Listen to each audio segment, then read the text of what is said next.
Radiant team ban.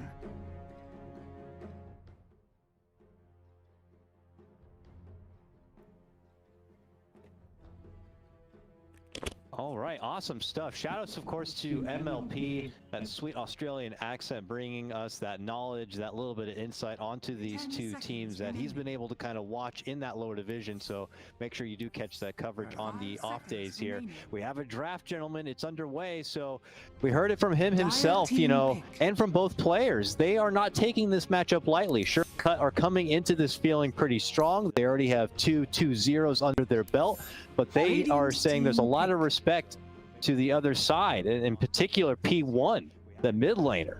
They said they had a lot. We heard it from him himself, and if they can come out strong from the laning phase and hold that momentum, that this is a team they do not want to underestimate. I have to say, MLP, obviously the great voice, very likable face as well. But I feel like he can fill multiple roles because he could be that character in a movie where he's the protagonist and then he ends up being the villain at the end. It's just a complete surprise.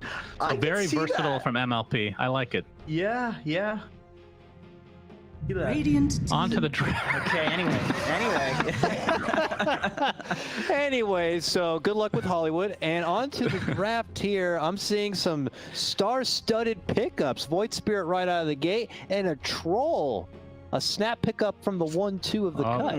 You know who I'm picking, boys. They got me already. They know the key to my heart. Lil Nick on that Troll Warlord. As long as he gets Ags, we're going to be just fine. Oh, he'll get Ags. He'll get Ags.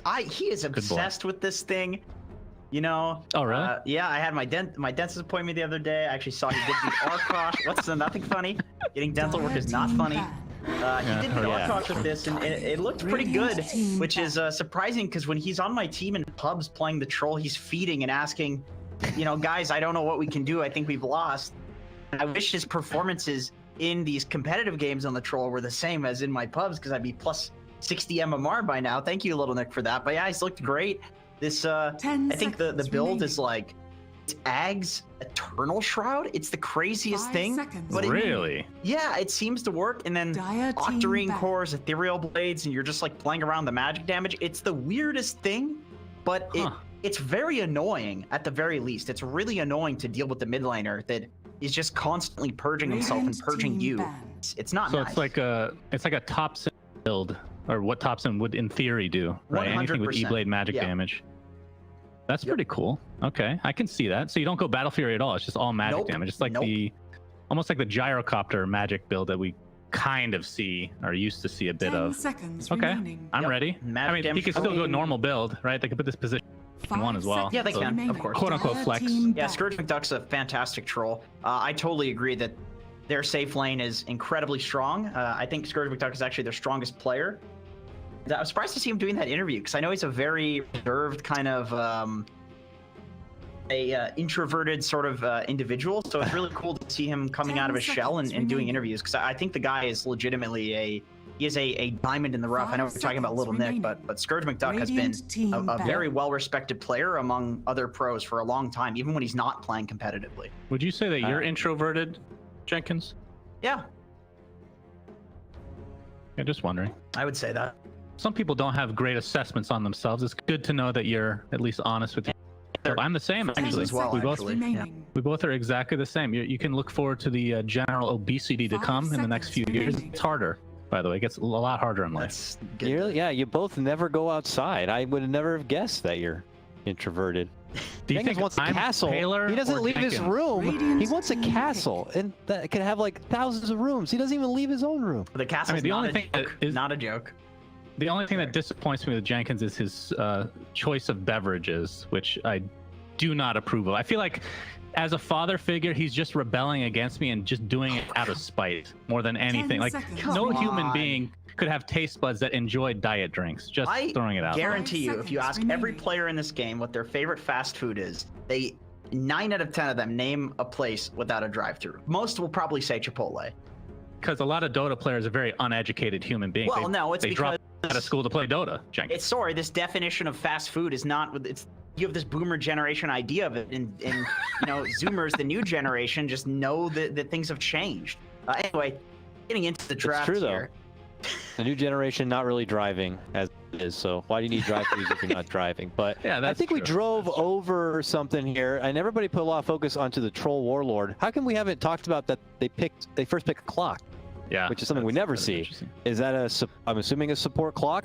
Why do you feel like you need to pick up a support clock right out of the gate? Why couldn't you hold that for some sort of like, yeah, we got you with the clockwork? No, this is just like, this is we're the cut and we get clock early, and there it is. Heroes like, I mean, again, this is lower division, so we haven't covered them as much, but Shadow Shot seems to be like super high tier for the upper division at the very least, and that's still in the pool apparently, so neither of these teams really prioritizing that.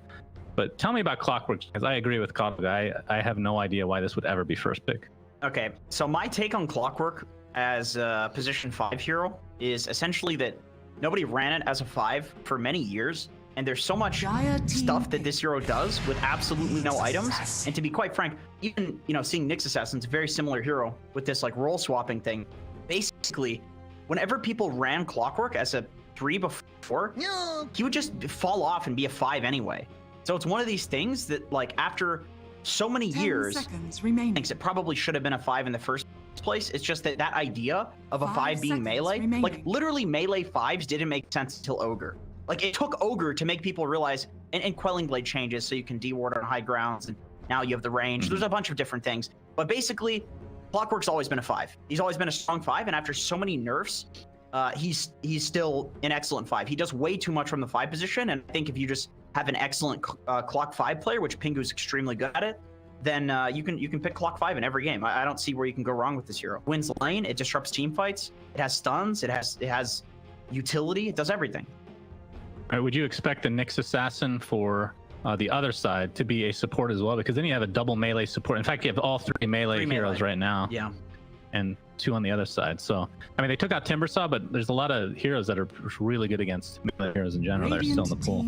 Ursas of the world. Venomancer. That's good against melees. It's really hard to run. Well, then again, you have the Nyx Assassin to invest through and catch out the Veno. I think we talked about this in a previous series. The Veno is like smoking to him, or like you just get on through his wards. And Nyx can actually do that. So can Void Spirit. So it is a melee punisher, but these particular melee heroes are actually kind of decent against it. Not Undying, but the other ones are. Yeah, definitely seeing something a bit different from the cut.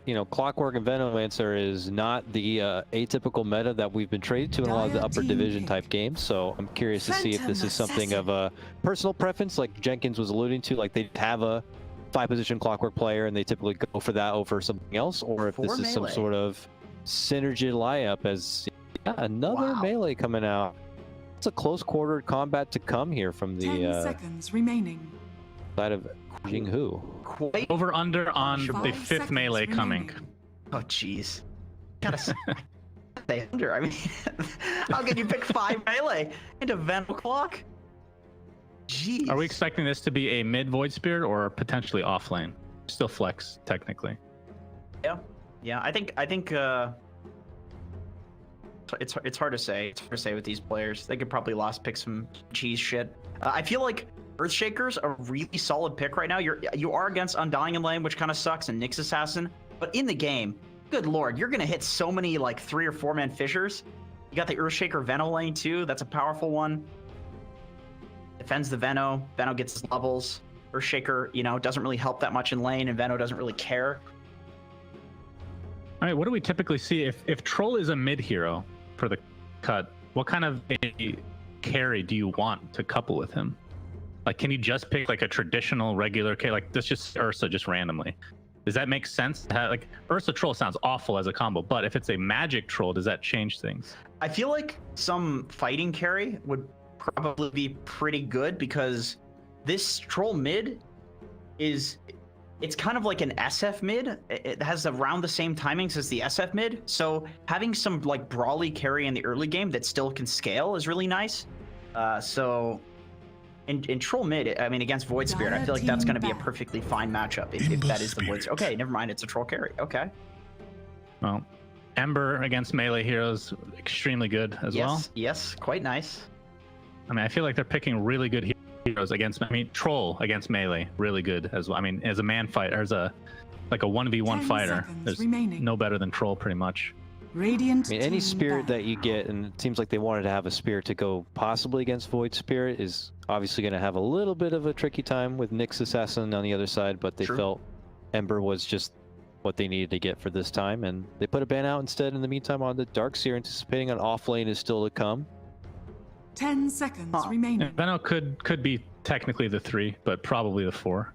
5 seconds I mean, what do you guys remaining. think about last picking a position 4? Do you think it's worth it, or is it just dependent on the draft itself? I think that's fine. Because typically that last pick is like, you know, a trump card in a lot of cases. There's like there's very game-winning pause force. Like, you know, if you can get an Earth Spirit in a game, which actually it is free here. If you can get an Earth Spirit in a game where, you know, there's like a bunch of melee, for example, and heroes to silence, then it can be, you know, it can be pretty nice. I think the only real role that's kind of weird to last pick is like a 5 position, but even that, if you're getting like a Winter Wyvern against like some full Necrobook lineup or something, it just depends on the archetype of hero. There are certain heroes that can be trump picks, and I think the role doesn't really matter that much as long as your players can actually play the trump heroes. I mean, isn't Wyvern also good here? I mean, Wyvern, I feel like a lot of heroes are good against melee. There's a lot. They ban the Axe, which is obviously like one of the best of all time versus melee. I mean, technically, Techies is even good if you're going against 5 melee. That is okay. That is the true. one time I will agree with Techie's pick. That is actually so true. They have no way to kill. That would be so awful to play against with 4 melee. We have to assume this is a range hero coming out. If you had a Techies player in this scenario, it would legit be like the Trumpiest of Trump picks. It would actually be over. There's just how are you gonna kill? You have to get Necrobooks and like 2 heroes. Blows up the Necros. Radiant team pick. Tango did good as well. All right, Underlord. Okay, So there's most likely offlane. Okay, so possibly Veno 5, maybe Veno 4. I'd say more likely a Veno 5, and then Clock 4. Underlord is, I mean, it's such a, once again, it's just a melee punishing hero. I think 10 seconds. I really think these guys have kind of drafted themselves into a corner with these melee picks. Like, they picked a bunch of good heroes individually, but they don't have, I mean, they just don't have ranged heroes. That's the real issue. Yeah. I mean, to be fair, Void Spirit, of course, has a lot of mobility, so it doesn't really feel like a traditional melee, but the other, I mean, PA to some degree as well, but the 2 supports, I feel like, are just going to get punished. Enigma, last pick, though. There's your ranged hero, gentlemen. Okay. Yeah, is that enough range to balance it out? He brings a team fight. He brings that heavy pain in the later game when you're dealing with all that percentage type damage, but is the black hole going to be enough, or do you feel like the cut just have the better draft? Suns fan? The cut, I think this is a big outdraft, but we'll see. Or no. The cut. I'm gonna go with the cut. I feel like the outdraft is a problem, but I do want to say there is a ridiculous timing for Jiang Hu at like the 30 to 35 minute mark, where you have like BKB Blink on Enigma, and then you have the PA Deso Battle Fury. There could be a huge snowball that happens from there, but I still want to go with the cut. All right, we got the cut here at the panel. Let's throw it to a quick break and return with Lyrical and Trent to get their thoughts on this game. We'll see you for the broadcast.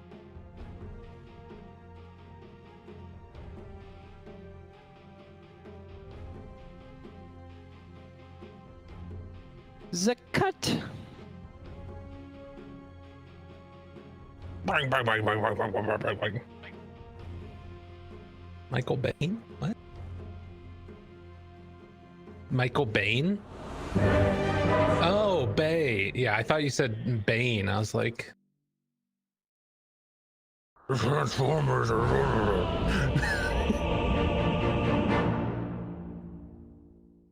right, you can hear me in there now, right? Test banana. Perfect. Thank you.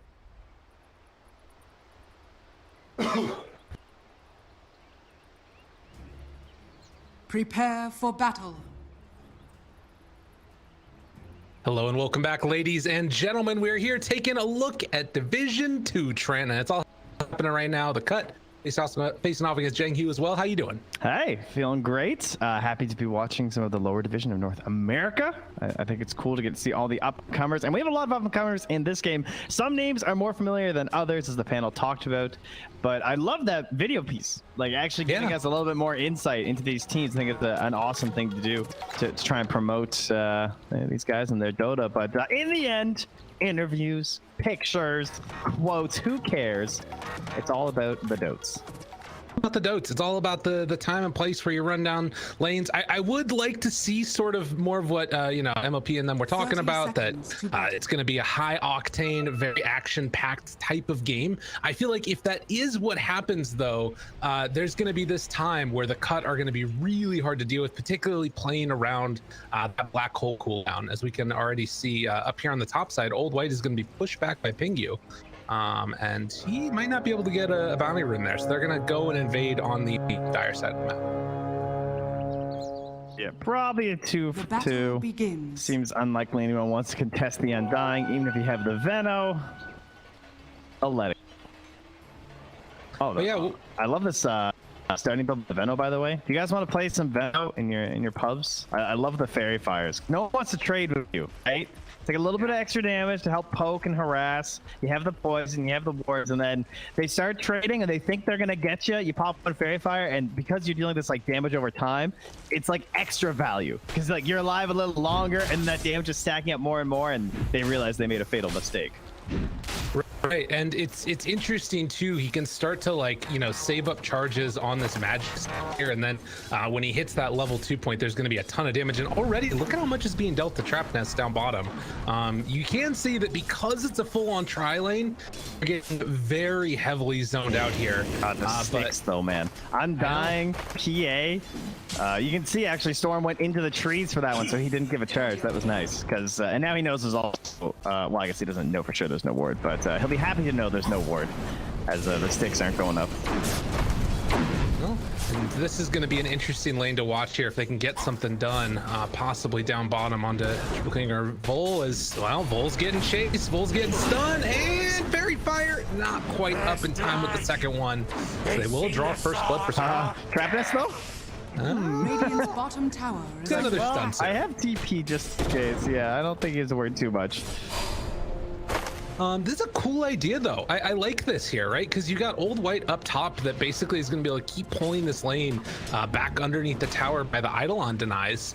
And it kind of has the feel that they're going to be able to still get a lot on the Enigma while securing that PA's farm. Yeah, they did D-ward. I assume he had block off because I see the sentry there by Pingu, so they will start the pulls now, though. And he's also going to try and get some stacks off. Nice job, Pingu.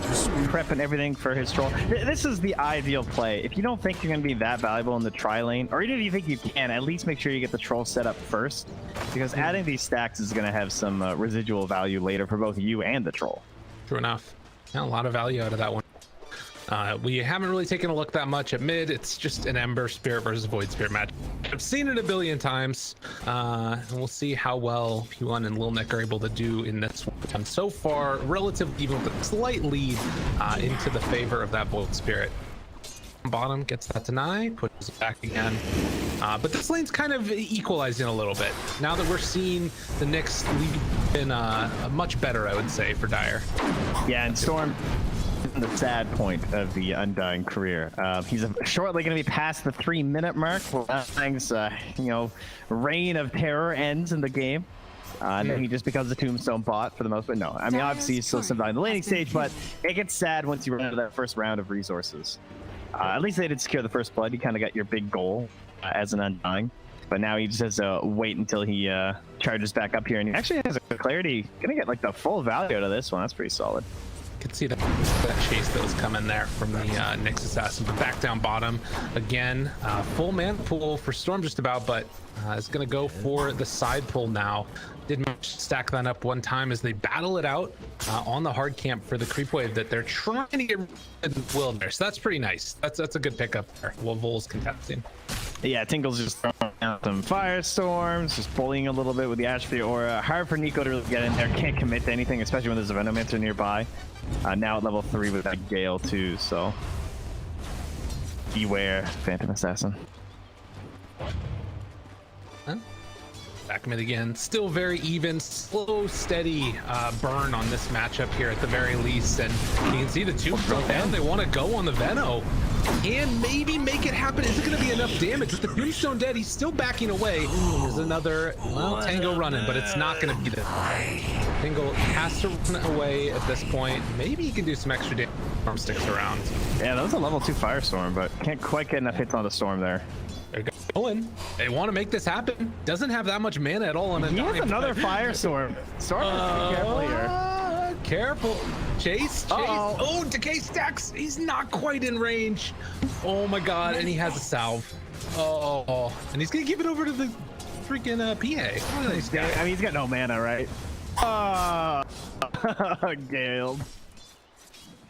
Slain is really annoying for them, I feel like. Oh man, when you cancel someone's salve, support player, that is just, it's like you have a 500 damage nuke, you know?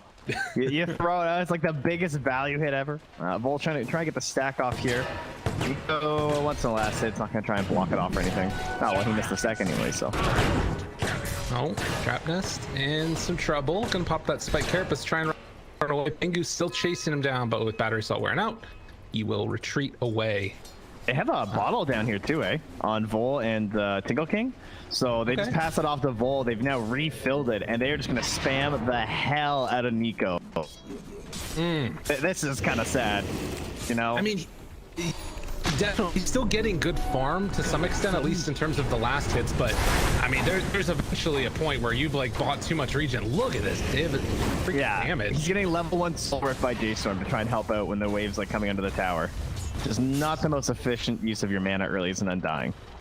Right. And I mean, the thing that's really, hard about this is like Vol has that 2 points up in posting, right? So the majority of his damage isn't even necessarily when he's scaling. It's just like if he manages to get right click off, and they have to bring this down. That's a big stun though. Oh, the follow up. They're trying to take down the tombstone. They didn't use the soul rip on it. Vol is gonna die, but Tingle King should be able to escape. That was a whole hell of a stun by Trap Nest. Yeah, that was a good rotation through. And they even had a ward too. Like they knew he was in there, just didn't think they were gonna get caught. And all started with a miss on the Gale too. Right. Which surprisingly easy to miss as Venno. I just played with several. I'm not gonna lie. Sometimes. It's especially because like sometimes you think about it in terms of like how long the range is with an Aether Lens or something. Oh, top though, Scourge. Yeah, he's gonna go down. Quick rotation. Didn't even need to use the black hole. But yeah, it's like the super short range before you end up getting any of those cast range items. In the race to level 3, Pingu has just barely beat Trapness by about 4 XP. These guys were by far the lowest. Now putting 7 minutes, just giving everything to their core. Top tower is under attack. And that means that might head threat of the black hole up here. So even little Nick here has to be careful. I mean, he sees the mana's pretty low. Right. Also has an arcane rune, so does the math with the stick there as well, but it's just going to be pop in those arcanes. Now they're going to go down bottom. Wants to find this kill and jump in even deep. You bring them to me. The PA kill. Yeah, that one hurts a lot. Lose themselves the Undying as well now. The rotation's coming over Trapness. I'm not sure what he's thinking right now. He needs to back away. That Gale hit, and they've got wards up as well. Trying to TP out, will be able to. Yeah, Nick kind of went north of so he will get there. A little shy on the mana too for remnants and chains. Well, trying to hold both runes right now. That in his face, he just gets the regen. That's so annoying. I'm sure.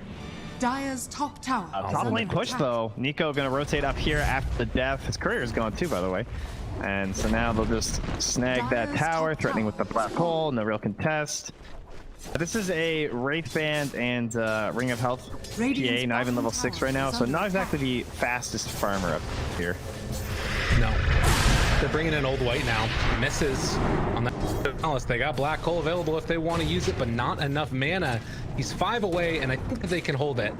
As the stun's going to be off the mark, but one last punch from Old White secures the kill. And everywhere they move, sort of threatening that hole and keeping the pressure on. See it.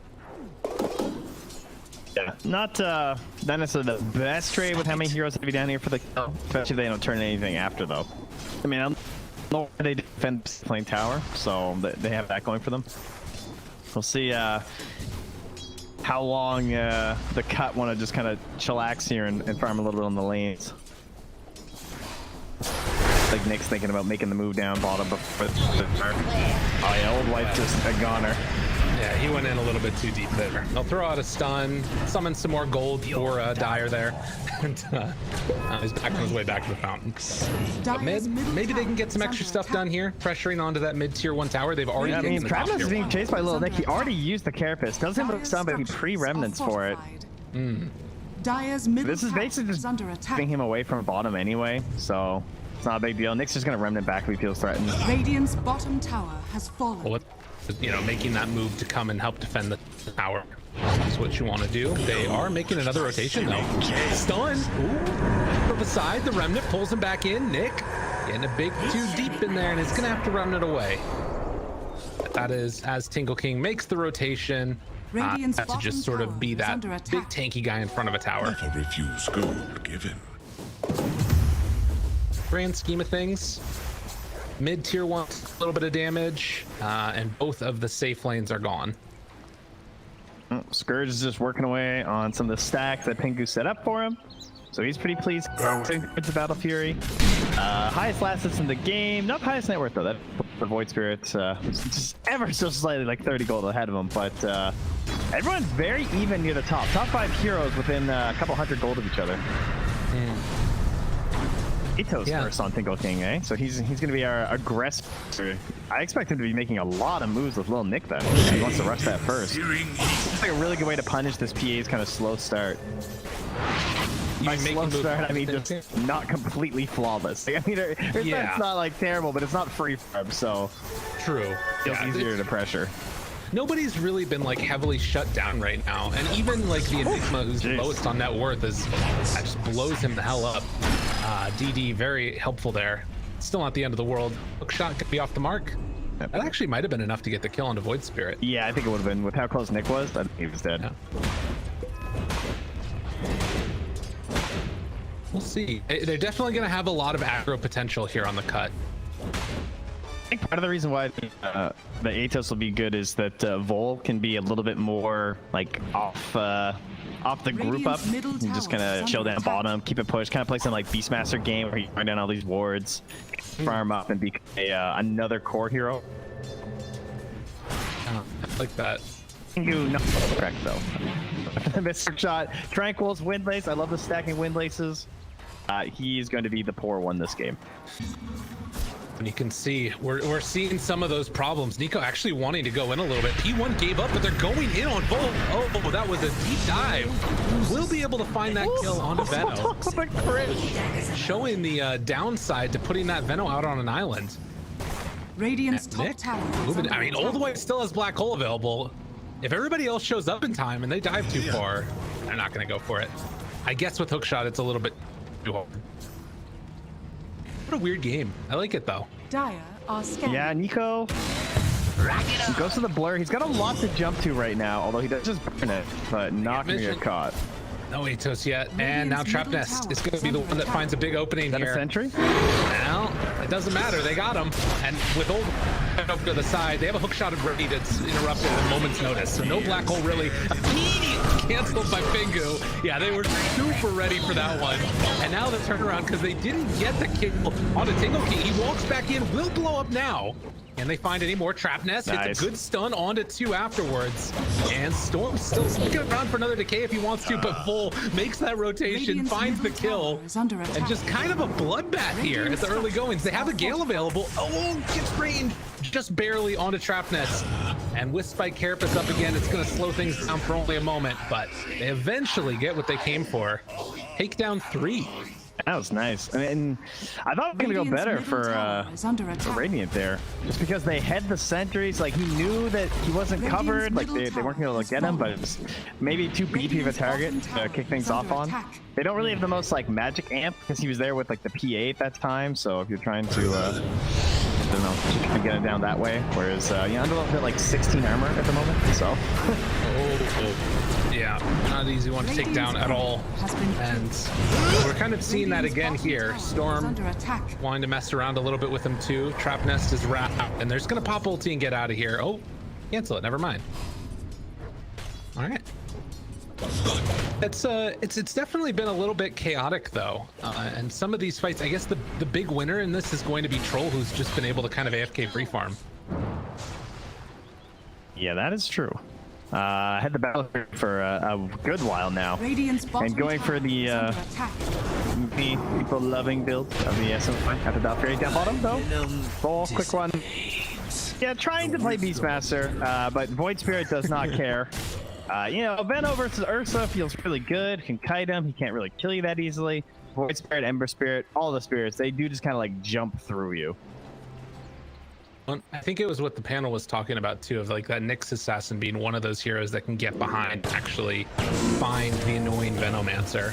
So yeah, basically what I'm saying is Nyx is good. Yeah. Oh wow, that's here. That was a nice play. Got the Carapace off onto the battery salt to seal the boundary room. Yeah, no sentries down here for the dire at all, eh? It's just been like the Veno like isn't targeted by the Nyx Assassin. Just hoping. Oh, he's just going in again. Dude, gotta do it. It definitely shows that there's more heroes there. This guy's not just like running in. So like they probably know that people are lingering by. Well, and I feel like I've been really impressed so far with Trapnest's play on the Nyx Assassin. You mentioned that little play on the Spike Carapace. There's been a couple really good setups. And Pingu, of course, also just saving that hook shot for the black hole. And I don't know that if that ever really gets easier. Like, it's still good. It's going to be a tough one for Old White to deal with. Well, on the plus side, while you're black holing, you don't have anything else to do besides micro your Eidolons to block it. So okay, yeah, that's fair. All you need to do is set like 5 control groups and then just grab them and create like a encircling, saving, firing line of Eidolons. It's like a marine split or something. Yeah, exactly. How hard can that be? Right? Yeah. Radiant's top tower has fallen. I think we're getting close to the age where like people are gonna start looking at me like how I do like Charlie Chaplin references. StarCraft. 9-6 now, a 4,000 gold lead for the cup, and a lot of that just off the back of this Trolls. Like you mentioned, going for the Sanjin Yash type of build. What do you kind of see as the way that this game goes now? With Atos completed? No, I'm not going to grab him. And I would rather be on the cut side. I think this kind of looks in their favor for the most part. Like the best thing that they have going for them is the Enigma. Right. Okay. Pulling back in. Good pit of malice down afterwards, trying to sort of keep themselves back. Pingu walking and he forward. Just glimmered and lurking. Oh no! What? Oh! Oh, Shakur, no! Okay, all right. Well, he did slight, so he's coming back. That's amazing, dude. He has a remnant out. Oh my god, he has a remnant out. You can remnant out of that, right? I think. Yeah. In the midst of it. It should be okay. Oh, damn, dude, that one hurts. Oh god. As we go to a quick little game is paused. Jeez. Okay. Dude, that is like devastating. Oof. But you know, this is one of the problems. Occasionally, people end up DCing, and it just unfortunately happened right at the worst possible time. I mean, at least it's their own team. Like, that's true. Yeah, it's not too crazy. It looks like he was in a battle of trying to de-ward and throw down a tombstone here. Okay. So they've got yes, for anyone just joining us, the game's paused for like a minute, and I will give you a visual representation of what's happening. Troll Warlord has a teleportation scroll, but he will not be making it to this fight. So we have ourselves a 5-on-4. Oh, you're back. Oh, thank you. Production has finished their issues. What has been used so far? Black Hole, which may or may not hit depending on what happens to Little Nick's buttons. And that's it, right? We still don't have a Veno ulti at level 8, which I think is kind of surprising. I thought he would take it because he's a support, and it feels like they're trying to force these fights. But maybe he's thinking like they have so many fights constantly that the long cooldown's a little bit punishing, which is kind of fair. And I think also he was trying to do that thing you were talking about of being that Beastmaster in the off lane, and that's how they thought this was going to go. Lay down a bunch of wards, fight around that area. But regardless, dead now at the start of the fight. Pingu has hook shot available afterwards, but it feels like the goal here probably, if you're the cut, is just get everybody out, right? Yeah. Yeah. Yeah, pretty much. I mean, they have Dark Rift. Right. So yeah, they definitely don't have to die here. If anything, Tingle King could just start like walking up, Dark Rifting, and Pingu can just walk towards them and they'll all be okay. Just dodge the black hole a little bit, walk around the side. Piece of cake. Did he already bowl it too? No. Oh yeah, he did. It's on 6-second cooldown. Damn, dude. Oh my. That's gnarly. I haven't seen that before. I think that's the first time I've seen that in a pro game of Dota, like a fight that's gone that poorly because of a DC. Although we don't know how the fight's gone yet. Maybe he just doesn't hit his buttons. At least he has the gauntlets, the bracers, the gold one. So it's the cool black hole. Right. That's cool. That's good. Oh, and look what he has queued up and has the gold for 20 minutes. The shard. This thing is so good. Have you guys played with this thing? I have. You guys got to get into a game, play Enigma, or at least yell at your teammate to buy the shard. It's incredibly annoying to play versus. Thing that sucks is it's like Enigma is simultaneously been made like way cooler with like, all of his talents, the shard, all that fun stuff. But he's simultaneously like way worse and competitive because Abyssal Blades just like own his life. That is true. But that's kind of good. He was like almost brood mothery at points. Where it's like, oh, they don't have any way to stop Black Hole. We won. Oh, have till 44 in pause time. Wait, 44? I hope not. Oh, right. No. So yeah. Yeah, we both just looked at the game clock. Geniuses we are. Forever.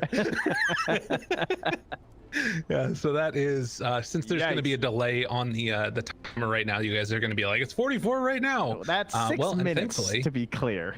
Yeah. Oh man, we are not that bright, bud. No, it's fine though. All right, we gotta go. A go call, that is. All right, little Nick, can you get out? No, we got caught. Oh, and the interrupt back hold. Try to look down the second round. Little Nick making the get time. Old one dropping low. 7 HP was what it was up to in the end, and that fight ends up going pretty freaking good. Yo, they did Overlord out with the 2 though, but Radiant structures to bring Nick with them. So there you go. Got the kills, got the tip. We're back at. All right, so talking about the good things going for who was the Black Hole. Killed Little Nick, the second highest farming hero in the game. Troll involved. Squidge McDuck still just building up those items. And is that how the VK plays this game? Does he need it? I kind of wondered if he would go for the Ags, but I guess the Ags isn't really bad here. Yeah, there's some worry about like Void Spirit shenanigans stuff. The what have you? As they're gonna walk back at the farm here and just Travis gets the cogs pushed back and Tomb's down up on the high ground. Okay, going their way. Yeah, I think just the islands a bit too much. I like the BKB. There's too many nuisances. I think that you're right. It's even if it's not necessarily the most amount of damage, you can kind of depend up for that or what have you, or use your remnants a little bit more judiciously. Pingu went for the full objective build here as he picked a medallion for his support quad, so helping to secure a very early and fast rush for his team. And now they can just go right back to the aggression there with the Eco. They're set running around with Little Nick. Is under attack. Eco's trying to finish up, and he's a pretty prime target until that BKB's up. They can, like I was talking about, it goes Jenkins, those mentioning it. If they can get this timing, I mean, we were thinking of Blink BKB for Old White. Going for the shard, it kind of slows down that timing.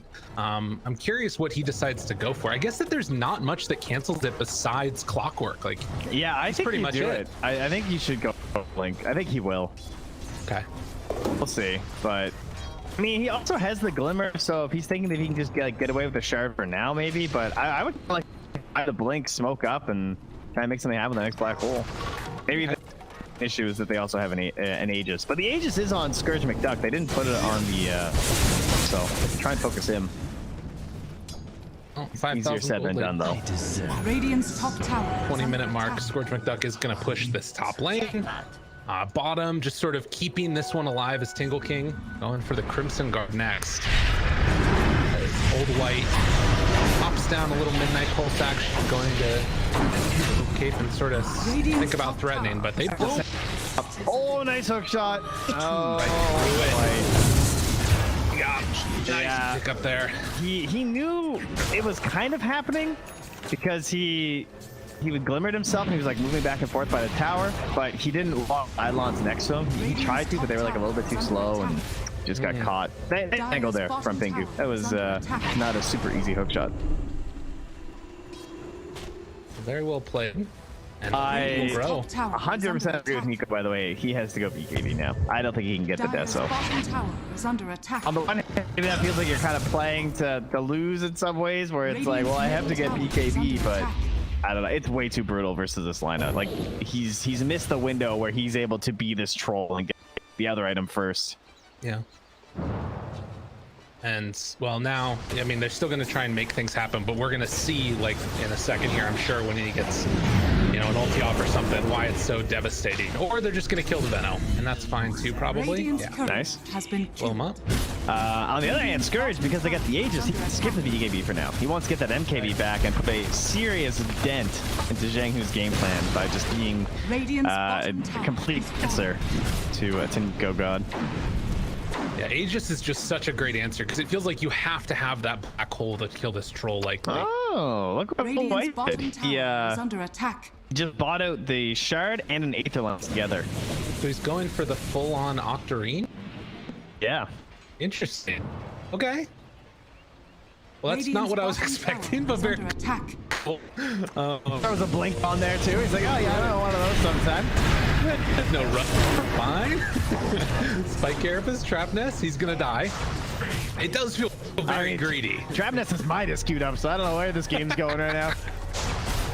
Dude, he just saw his Enigma's build and was like, oh.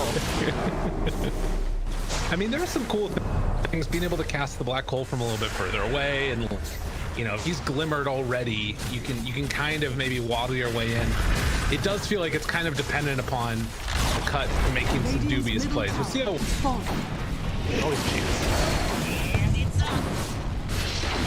I'm looking forward to our smoke out at the end of Aegis Timer. You know, I think Jiang are gonna make that play happen. They're gonna do it. Yeah, they're gonna laugh at this MKB and they'll be like, nice MKB, nerd. I'll just black hole him, he dies. You can't use an MKB if you're stunned the whole time. That's a fact. That's a good point, man. Yeah. You know what else Status Resistance doesn't? Black hole. You're just a beacon of wisdom in these dark times. I try. I am like the tome of knowledge. That's right. I'm here to enlighten you because that's the act of knowledge. Dude, are you ready right now for a 5-man smoke into a Venomancer? And there's like the saddest Radiant team ever. Guys, there's 30 seconds left on Aegis. Are you there? 2 smokes. I'm saying. They want to blow him up. They just want to kill him. Stacks he's going to take. And the Veno wards are going to be there in the middle. They blow him right at the start. Veno ulti hits onto 2. Got it back. And not TP to rotate to deal with this. Thought maybe you'd see some movement. Radiant's bottom tower Busy. is under attack. From the grave too, so that's nice. The plague ward is killing everything. Dire's top tower is under attack. Tier, or tier 3 tower rather. Oh, there. Low. There's the exploration team. It's not the way I think they wanted this to go. And P1 dodge there. Dragon Scepter completed, but couldn't get in range. All right, where's the second smoke? Team. All right, they just sent it out. Yeah, they might have boobed it a little bit. They got the Veno. Right? I mean, they didn't lose anything. I ran a lot of damage on the tier 3, sure, but things could have certainly gone worse with that Aegis. And you know, Nyx Assassin is gonna actually stop. I think it looks like he finished off a Yule Scepter instead, and decides not to go back for the Midas. Yeah, he could maybe get into a Shard kind of fast with his Philosopher's Stone if he gets like 1 more kill too. Although again, they don't have the most magic amp. They're running back into the Veno again. Vol has not Dire's moved. middle tower is under attack. He's come back spot. The Evil Scepter lifted up. Oh wait, he missed. Nope, the top there. Okay. Do blow him up. Big hit of Malice. Follow-up is there with a second round of Roots Black Bolt over to the side, trying to kill off this Ember. They end up not being able to break it. Nico interrupting it. Pingu dives afterwards, and look at this chase down.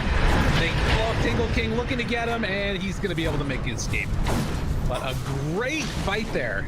Jiang Hu making the play. Yeah, so Travis was out front, and he popped a Carapace, I think, on the Troll's axes, which stunned him up, so he couldn't really get in there right away. But see, the big play was managed to land that black with a little nick. I didn't actually see how, but that was a 10-second BKB that he's holding right now, trying to build into a Shivas, and he just got melted. Pingu not able to find the angle this time again to cancel the black hole. It's not that easy, right? Yeah. Especially when you have no mobility items on Clockwork. It's not like he has like Blink or Force Staff or something. Ooh, that would have been nice if he could have gotten the Atos off in time, but does not look like it. And he won, able to make that TP out with a little bit of help from Craft Nest. Yeah, this is, you won a too big of a fight too early in the game, and you stuck around thinking that you're like take their creeps and stuff, but the respawn timers are not long enough yet. That could have been very bad. Like, they're very willing to fight you when there's no black hole. True. Well, you know, maybe that's part of the reason Enigma's going for this Octarine core, and I'm sure going to take the CDR talent afterwards. Just very quickly turn into a very small amount of downtime for that ability. Now, they also have a Clockwork on the cut, so this roast is going to be up in 15 seconds. So they're going to be constantly flying it. They can throw in their courier. They're already sending the courier, in fact. Pingu, this guy is a big brain player. Man, talk about having a clock on. They got Veno wards in there, too. So what they need is a really fast roast, because there's 80 seconds.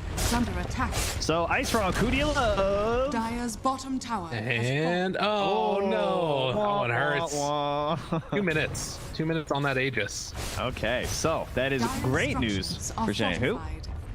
Means that they'll have another opportunity here. And Old White, well, he is just gonna have to ponder himself on what he's gonna do on this Enigma. He's got a black or a BKB thought now. Dire's bottom tower is under attack. Go back for the blink. I mean, there are a lot of different possible scenarios here. The Octarine in a way feels kind of greedy, but it could be pretty nifty as well if, you know, you're able to find those initiations like we saw in that last time. But you can see bottom lane, Go gets a little bit of free time, has that BKB and the Deso done, pressuring tier 2 tower, takes it down, back towards mid. Scourge McDuck is gonna get stunned up, but able to walk away afterwards. Malphite's not gonna stop him, and they're gonna smoke up and head up towards the north side of the map, trying to find Nico in the jungle. And they ping, they know where he's at. And the Knicks break this. They're gonna keep going or no? Not sure what the plan is. Radiant scanning. Okay, instead they're gonna head back up to this high ground. I guess trying to keep Minghu in their base. Yeah, talent picked up by PA now. So that's obviously stack with your Deso. It also stacks with your does this still stack with Manta Illusions? I think it does. But that was a fun little build when this talent came out. Because for some reason they each applied a they each applied a separate instance, and so you added another -6. Awesome. Yeah, Miracle kept doing it. I felt really dumb trying to figure out why he was building Manta in games for the first day. So it's like, that doesn't seem like a PA item. Then it all became clear, thanks to the brilliant hive mind of Twitch chat. They know. They know everything. Absolutely everything. All right, Vol, what do you ult? Oh, nice save, nice save. Dead. P1 that's taking a lot of damage. Scourge McDuck walking back into him. Storm trying to keep him zone up on the high ground. Heals come back out onto that Void Spirit. Old White getting hit. Does have Black Hole, gonna drop it solo. Pulling everybody back inside Pingu. He can't get there in time. Oh, the Soul Rip! Unbelievable. Trying to keep him alive, and they will take him down there afterwards. Nico, triple kill. Looking for more. Atos gonna land. Storm backing away now. All right, they have heals. I mean, that'd be real good. This is pretty nice. They've got that from Tingle King. Ooh, almost hits that follow-up stun there. Nick, gotta be careful. Spike here. He got greedy, dude. Big damage. They turn it back around on him. He thought he had something there. Going after Tickle King by carapacing on the Firestorm, but no, not something you can do there. Oh, wow. Old white though. Did the shot get blocked? I couldn't see the angle, honestly. It came out, but they weren't able to break the black hole, obviously. God damn.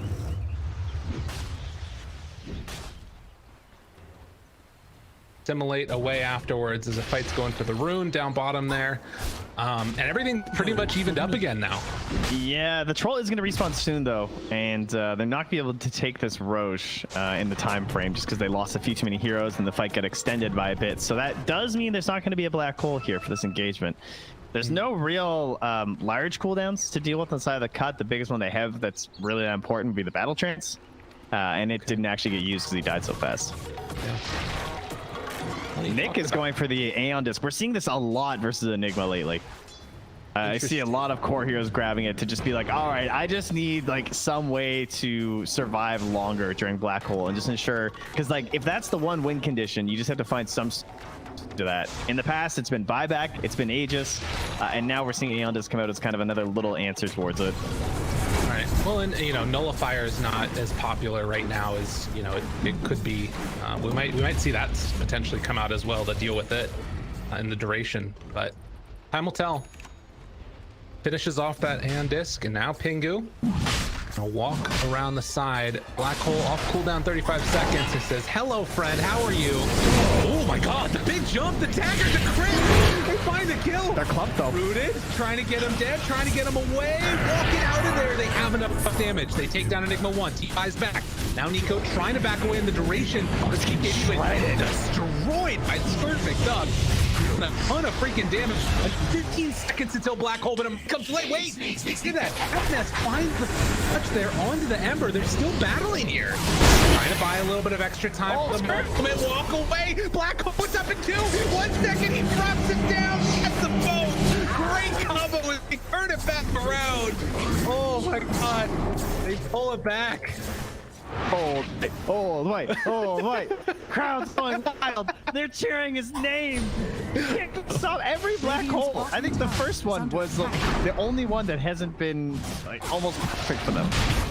This guy, he has a glimmer, guys. A glimmer and an Aether Lens, and he's just hitting these black holes. Oh, that was crazy.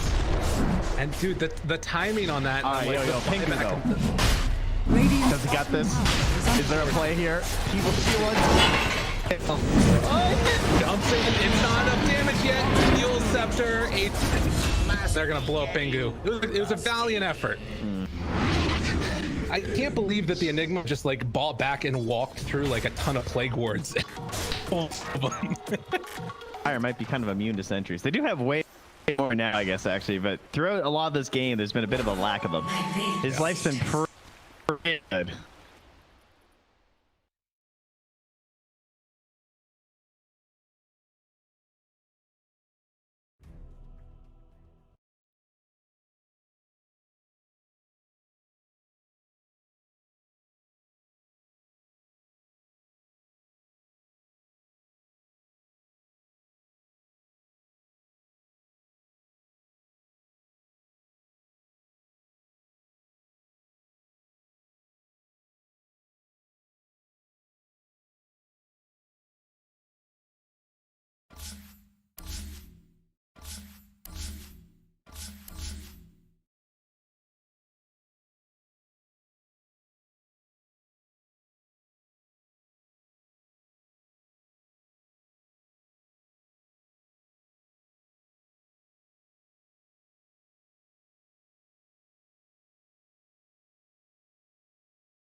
ban.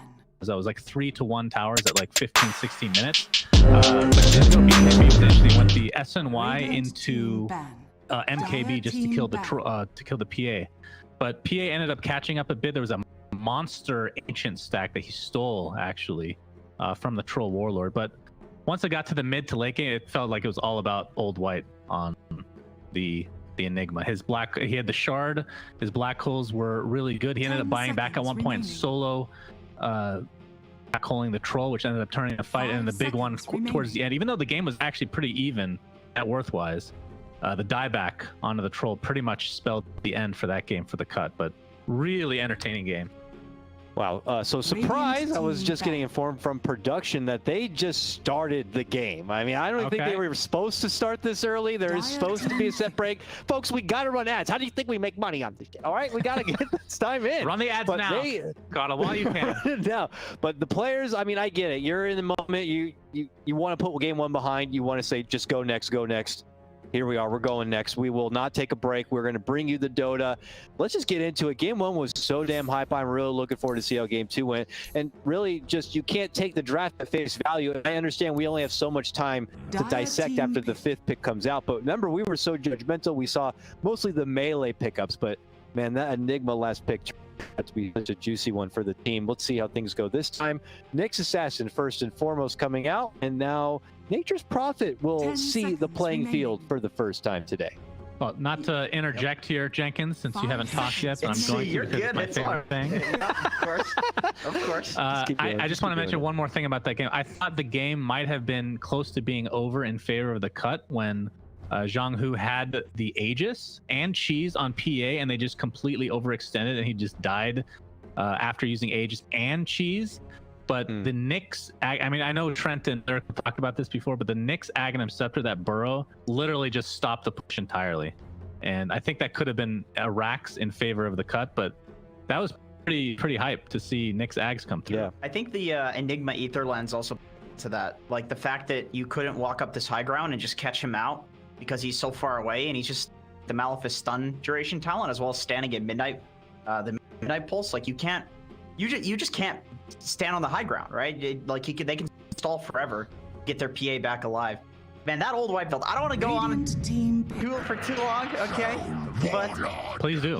He's a genius. He's a genius Enigma player. I wanted to say it during the draft. It's just that I haven't seen him playing this recently that much. Old White is another one of these players that he's a very well-respected player, and he's very high-rated. He doesn't pub that much. It's like once a week you'll see him playing like a few games.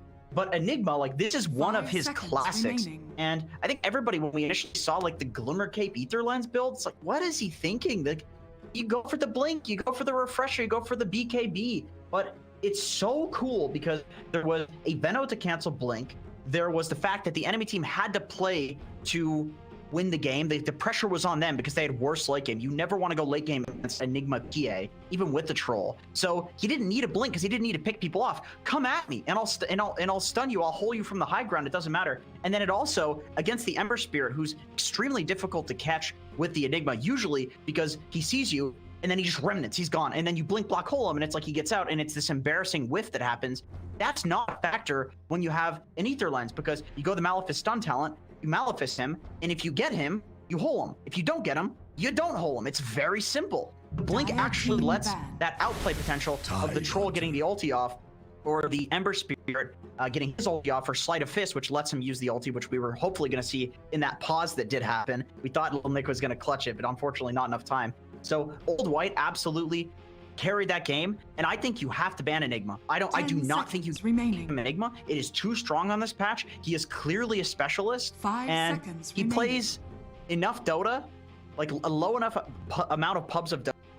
I think you could think, okay, like this is his comfort. I don't know what else he's been practicing in this patch. Just get it out. Just give it the respect it deserves.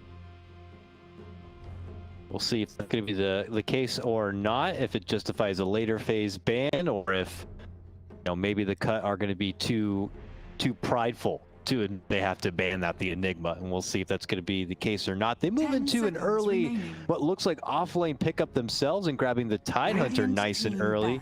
He's been kind of one of the fresh pickups of the week or two, ever since Ice was pulling him out early last week. This time, he's been kind of resurfacing from time to time here as an old trusty initiator offlaner. It's time to bring him back to mid, gentlemen. His time was too limited when it was a thing for about 2 days. The shard is legit. I don't care what anybody says. The shard is super legit. If you can just get farming levels on this guy, he has the capability of being something other than just the offlaner, you know. But going back to the Enigma, I was trying to think when I first read the patch where they ended up combining Data Lens into Octarine Core. Like, what heroes benefit most? And after seeing this game, I guess Enigma would definitely be one of them, which is cool to see. Enigma.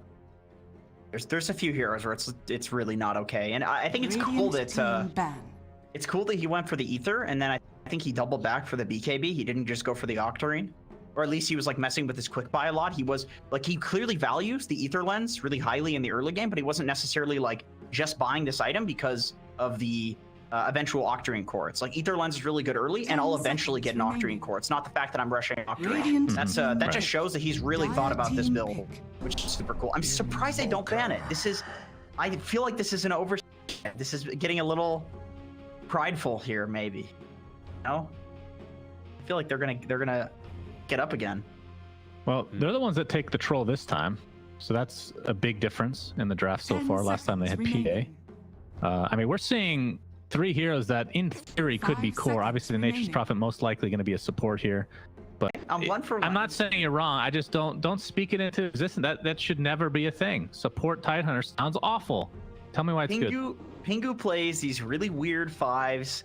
I don't know if he's one of these guys. It's like, dude, 5 Tide is amazing. Gush is so good at level 1. Like, there's people that shut up about this stupid Gush level 1. These weird Tide players, they're like techies players. They're just wackos. He might be one of those guys. I could see he's a very interesting character. I could see him being one of those guys. And Tingle King's Nature's Prophet is fearsome. Like, this is the hero that got this guy to top 100. And these guys know how to play around it too, because this is by far his best hero. So I feel like just throwing Pingu on a Nature's Prophet while you have Tingle King on your team is kind of sus. And you can see that they actually are really respecting his Nature's Prophet. They've done their research. You can see from the clips, before the actual events of the series, they're picking this Witch Doctor and Troll to counter the Nature's lane. Wow, okay, well, a lot to take in here. I was trying to skim back through the history a bit of the cut to see if they've been pulling out this Tidehunter at all, if that will give us any clues as far as positioning goes, since now it's kind of up in the air when you have just Prophet by the side, but there really is no Tidehunter in recent history. This seems to be something new for the cut to kind of pull out here now.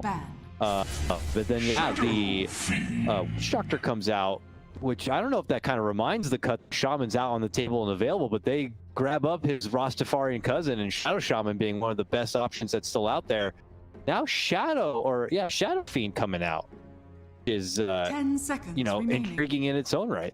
I know we're not going to see it, but I've seen it in pubs a few times and we've talked about it a bit, but the Gunner build where you just go straight for Arcane Blink, it is so broken. But I'm sure it has. You think so? I could see it. A P1 to me last game really looked like one of these like super high skill, up to date with meta mid laners. Like the way that he was playing, just these mid laners like obsess over the newest builds.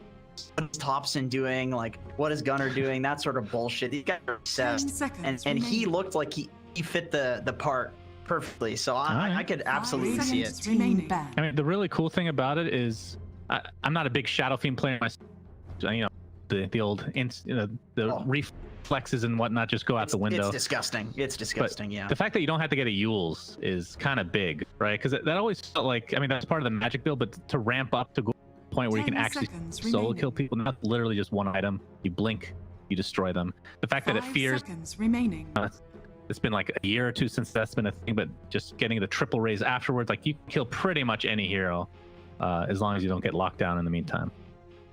Feels like a bit of deja vu from when the Yule's Shadow like first debuted. I'm talking, this is like way back when I did one of my first star ladders in Sumail and Arteezy when NEL was still a thriving in-house league, and they debuted it within the in-house league, and they started pulling it into the star ladder games, and that was like a quick fire trend at that point. Now we have this Arcane Blink, which I don't know how many people are still privy with the game as of recent with 7.28 and these new blinks, but this blink allowing him to really just kind of jump in and unleash everything within a quick flurry has just showed the ridiculous potential to snowball out of control, which is why we're seeing Gunner and the like favoring the item pickup sooner than later.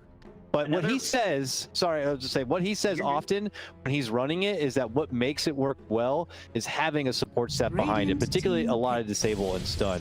Sure. And here they have that.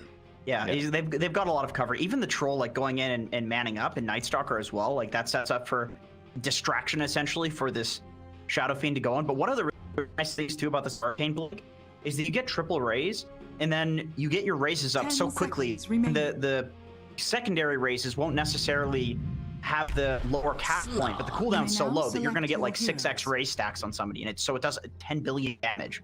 Slark. Wow. These fired out real fast at the end. Try to digest it for what you can and spit something out of our way. Suns fan, predictions here. Is this going to be a 2-0 shutout, or are the cut going to take us to game 3? I actually like Jiang Hu's lineup more, and that's mostly because I just really hate Slark. But we'll see if that ends up biting him in the ass or not.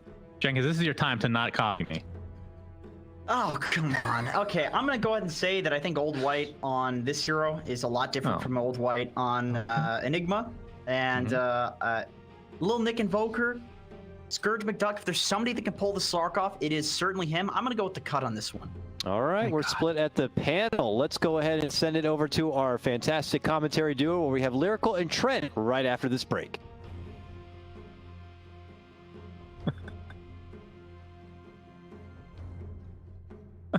There's a break first! Don't forget.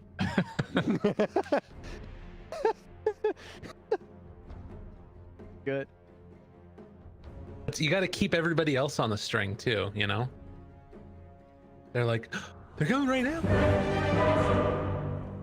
It makes it so good. Sound like the guys reading the infomercials about the medication. There you go. You could do like make hospital. Ready? Yeah.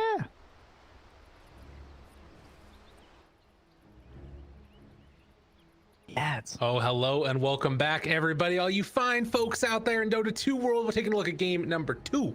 Jiang Hu versus the Cut Trent. We saw some madness last time. It was pretty awesome. We're already into the game. They have a quick pause, so you get to look at our pretty faces a little bit more. Ta-da!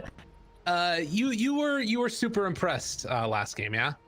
Yeah. Curious if it's going to go the same way. Jenkins discussed a lot about how Old White is a big Enigma player. So he's a lot of experience on the hero. We'll see if that translates to the Night Stalker. Very different hero. Much more aggressive. Have to, instead of picking your moment, you kind of have to create the moments for a lot of your allies. But most excitedly, I usually say my favorite hero to watch in Pro Dota is SF, ever since I started watching Dota, because he's got so much swag. You know, you hit a triple raise, he even gets cool animations when you triple raise in the mid lane. And he was a pretty big hero when I first started watching Dota. Over the years, he slowly faded further and further into irrelevancy until he received that fear on the ulti that Shannon was talking about. So, we'll see if Suns fans' wishes are granted with a good SF ulti game. Also, Arcane Blink is wild with this hero. I'm sure you guys have all seen that one. Yeah, that's what about in the lead up to it as well. That I mean, I sort of did a quick glance through a couple of recent Dota buff games and games that other pro players went. Occasionally, Blink into Arcane Blink has been the build. Yeah, which is just like basically second item or whatever it is. Which I don't think you can do against this lineup with Shadow Shaman in there with Tide Hunter. It's a little spooky. I never even mentioned it in our cast, I believe, where he said, I've been doing it in my pubs with people like, oh, we're just going to lose, and then we win. No one has faith in the build. 6 times raised all on it. Why not?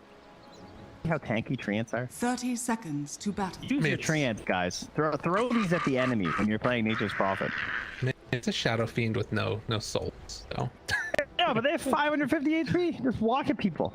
You know what I found that is super annoying recently is Forge Spirits, dude. Forge Spirits are tanky as hell. Those things suck now. I was playing Veno the other day and I just kept on getting ran at by him. I was like, oh, I guess I'm just dead. And he just like kept chasing me and punching me, and then he stuns me. Oh, I mean, think about how Treant basically had double the attack damage. Like, not even that. Yeah, that's true. Pretty insane. Well, we can see here, trade off 2 bounty runes apiece. And it does look like already down bottom, Pingu Scourge McDuck, and they're sending the treants at him. They listen to you, Trent. They know what they want to do. Army. Yeah, so weren't sure what we were going to wind up with in terms of position 5 here as the draft was moving there. But eventually it went off it, and Pingu, ooh, he actually does get hit by the slow there. Base, maybe. Trap nest also. They're going to get him with the again. Oh, poor guy. Poor Pingu. And get the final touch. Storm takes the last, actually. So this is exactly what happened last game, right? They try lane and then eventually move the Knicks back up into V2. But blood, easy game.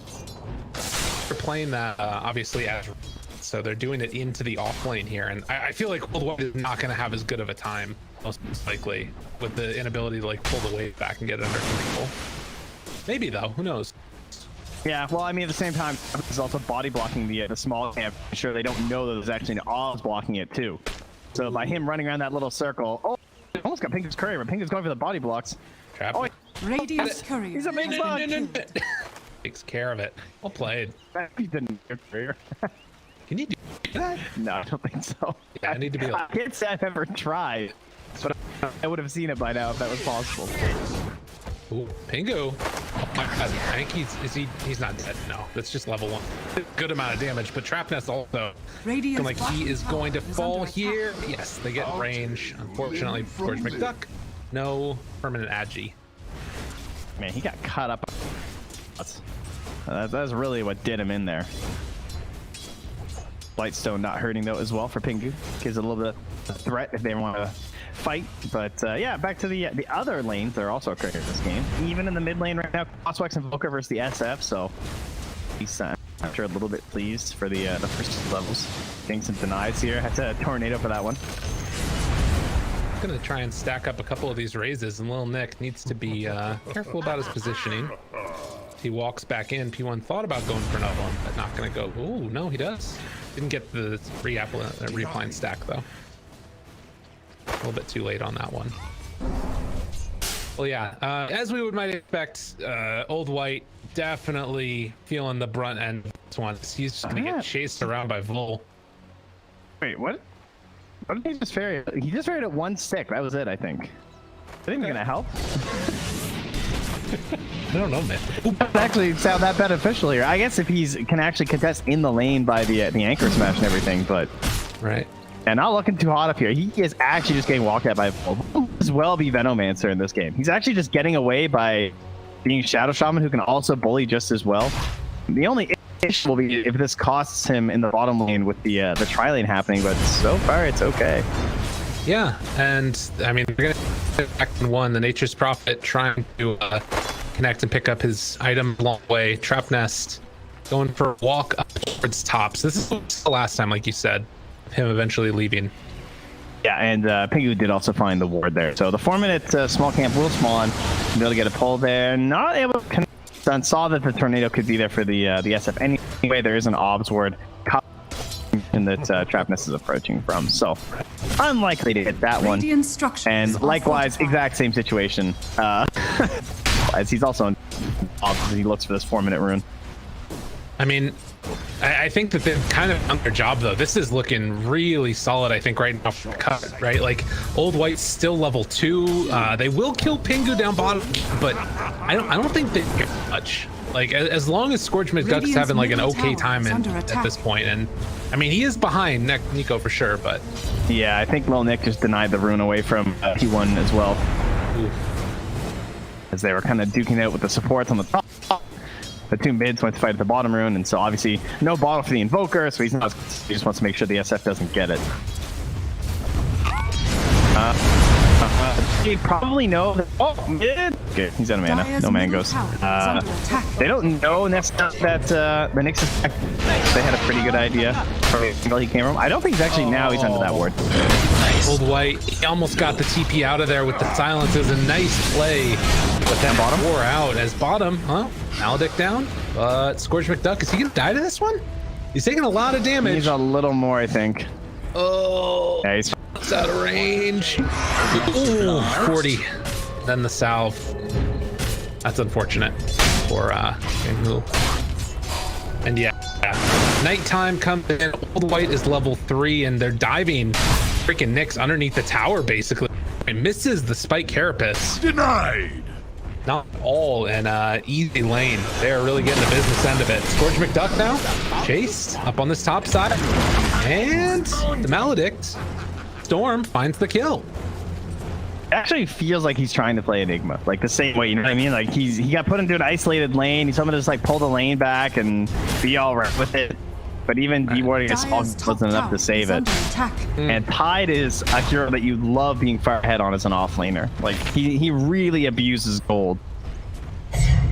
They're even gonna bring the Slark up here because of how poor the bottom lane is now with that troll. And see if they just get another free kill on the Old White. Get some Agi stacked up here. He needs 15x. I think he's just dead. Oh wow, he didn't gush. Yeah, he was close. I mean, Ravage has it now, but I guess that they don't want to try and go for that dive underneath the tower. A little bit too afraid of possible rotation, I guess. Yeah, I don't look kind of free with the gush there, but I guess it is nighttime. Well, actually, he doesn't even have in the night, so anyway. Under attack. Well, now they're bringing a couple more. Trap Nest going to not find a way out of there. Oh, the body blocks. Yeah, good eyes there to see no tangos. Played. And now Old White. I mean, he's getting XP underneath the tower here, kind of. But to pop that fear, try and run away in vision. 4 heroes up, and they take him down too. So 2 quick steps to the start. Taking. They're gonna TP down bottom. Has enough mana for Ravage, nothing afterwards. See, I flaw my weaknesses. I'm a paper hand. I'm all out on Jiang now. I don't have diamond hands, guys. Stock, it's plummeting right now. They need something big and they miss. Ravage, Chase, can they do anything else here? Doesn't have level 6 on the troll. That's pretty bad. Trying to run away. Maledict gonna be off the mark. All right, this is the big thing. But Nico might be able to. Dude, they're coming after him. 4 heroes constantly. If he gets out of this, is huge. So they need it. That's the big thing. If spells on the cut, Jiang's back. Everything's okay. All right. No issue there. Can't afford to lose. Heroes here though, but they will take down Storm. What's wrong with Courier? Off a Courier. Very weird early start to this one, but the cut definitely happy with the way that it's going now. A 2,000 gold lead. Slark basically free to do whatever he wants at this point. And Old White, this is like one of those sad games. Yeah. Oh man. Like who is he now? I guess Witchshock is a bit of a saving grace because you can get kills on pretty much anyone at level 6, so maybe that'll be something. Is Tinkle King denies an attempted D-ward from Storm there. Very nice. At least taking away that vision right now. As they only have actually no wards on the map right here for the cut, which is not necessarily what we'd expect with Slark. Find himself Royal Jelly. Also working with the Vol might get him here. Trapness move forward. The Vol's invis in the mid lane. Now he's under a sentry though, so got it. They're gonna see this rotation right through. Shaman is a very nice answer to that Nyx assassin. Just being able to have the like shackle, or rather the hex into shackle afterwards, and yeah, exactly, just like that. No carapace. First by carapace.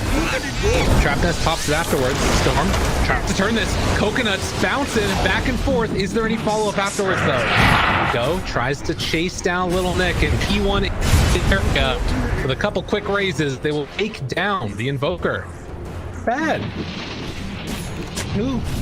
Dire's bottom tower is under attack. I guess they still had sentry down anyway. If you went for something, they're gonna need Tingle King for the next one, right? I mean, he was 10 seconds away from Ravage, so he didn't really want to exactly run mid from an engagement. They were just trying to make a play because they had the invis on Vol. That was kind of a support baiting the cores into trying something. Even though the invis, they like walked right through a sentry and stuff, so they were pretty well prepared. Dire are scanning. You know, I'm thinking about the way that this next game goes, and that's SF ulti down. Yeah. Team, that you're welcome. You're able to push mid now. Dire's structures are fortified. Are they though? get some extent at least. I mean, Maledict is super good against Tingle King, but still is a hard ask to just like walk into this Tidehunter who's kind of keeping the pressure on it with Ravage. Actually, a crazy good Maledict. Wait a minute, break. Done. Hits. Chase. No, we didn't hit the. Oh, they didn't hit the Impale.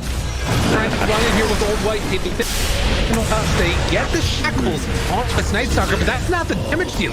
They got to be careful here. Scourge McDuck, does he keep going for more? Now they call off the charge. So it's a one. I mean, on the one hand, like, yes, you need to hit the tie, but he only hits reset it, and then he's gonna get the Ravage off anyway. So I get going for the big play. Yeah, feels like it was kind of a necessity, but just didn't quite have the right angle. True. That would have been really good if they could have found it and made it work. Look at Trappist. He's just going right for. He's trying to save this tower. And with the creep wave coming in now, they should be able to afterwards. They secure the kill onto Storm. Old White walks back in, and they keep the tower alive. At least for a little bit. And it's hanging around though. Meanwhile, I have not seen Scourge in a bit since he's gone on top. He is well on his way. I think his Echo Saber is just about done here. He'll be combat ready pretty soon. Another Vendetta.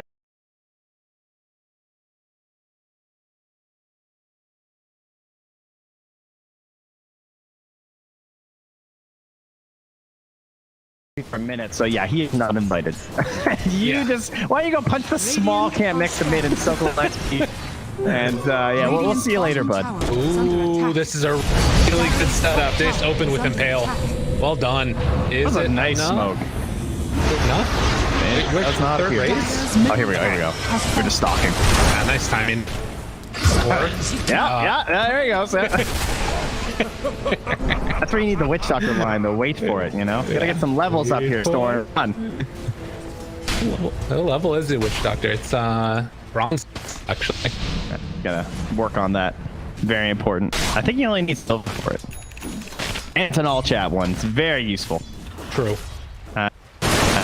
Up by Pingu, same as when he was the Clockwork. Wants to help with objectives. Also just solid in combination with Gush too. They have a lot of armor reduction for quick burst down.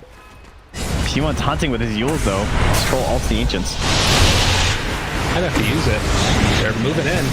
Tingle King, 10 seconds until Ravage. Just can they kill him in time? Can they kill him in time? Want to do it. Tornado comes out already. The silence, it's going to wear off in a second. Everybody's got to back out. Coconuts going to bounce a little bit. Tingle King is going to walk brazenly forward. But the rest of the team says no more. Yeah, once that Yules comes up from the SF right now, that's it. Yeah. There's not really a lot of chase down potential. The Nyx isn't fast enough yet. There's no like blink daggers or anything to catch them. The Night Stalker's too weak. They can actually just straight up walk away with that. A two-man impale as they're trying to walk by here. They're just taking the last of the Ancients. I mean, there's no way you can right now if you're Jiang, right? Like they don't have Night Stalker ulti. They need that, and I mean probably a lot more if we're honest, or at least nighttime, which will be up again in a minute. They're just going to keep pushing down these towers. The cut, I think, are taking really good advantage of like these strength points for their team.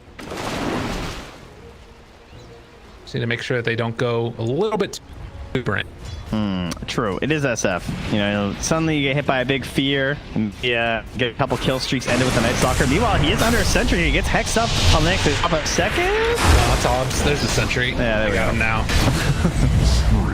In the meantime, one's just like farming over to the side. He's like right there. I like that. Oh, trap nest. Rascal. He's doing his job.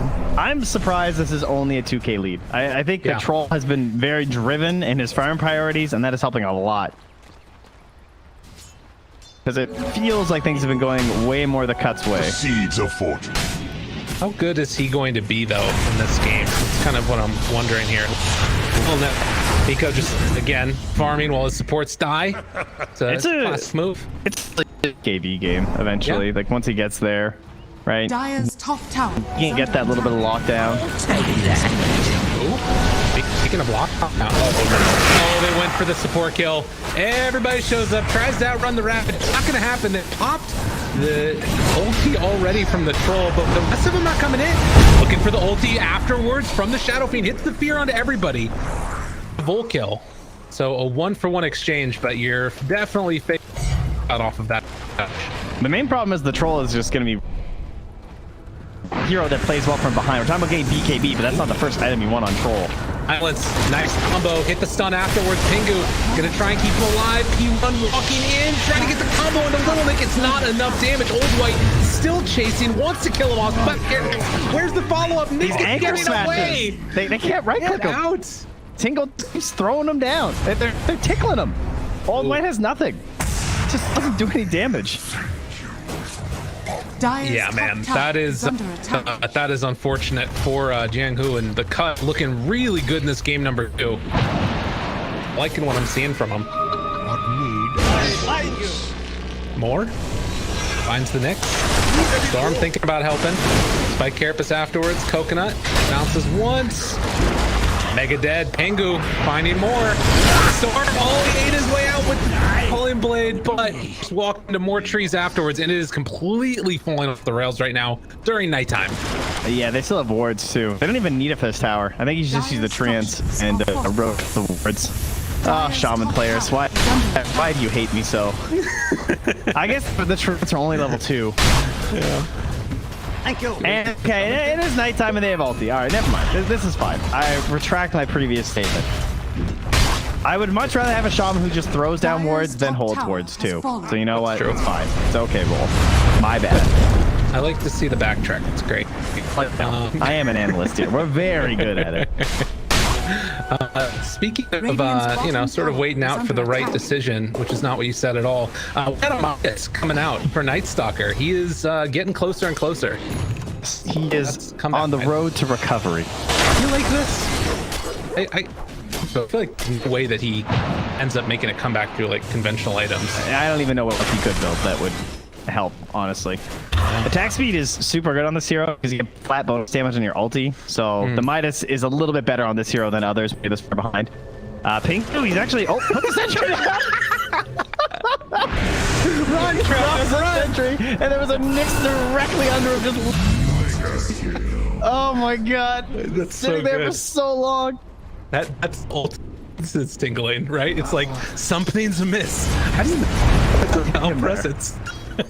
That's great. The real is you tip him and then sprout him. That's the ultimate baller play.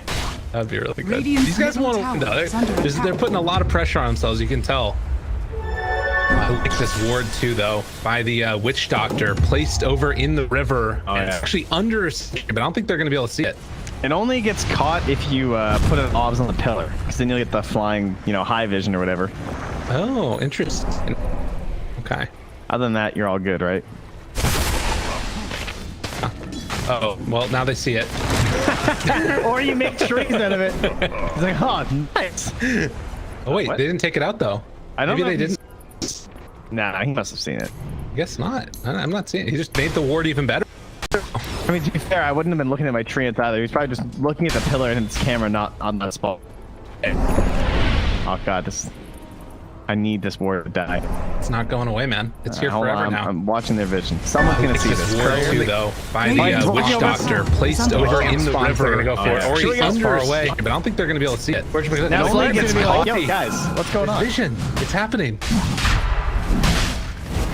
Now, into the pit. Could this be the ward that turns the game? If that ward makes it happen, they have BKB done, but Greaves just finished now for the tide. Oh my God, do they smoke? They smoke. They're thinking about. They are thinking about going in now. And gotta be just low. They smoke. I can't believe they didn't go in there. They want it. They really want it. Nice soccer ulti. The ward's doing work, but they caught the Nyx. That's the agent. All the way, one player.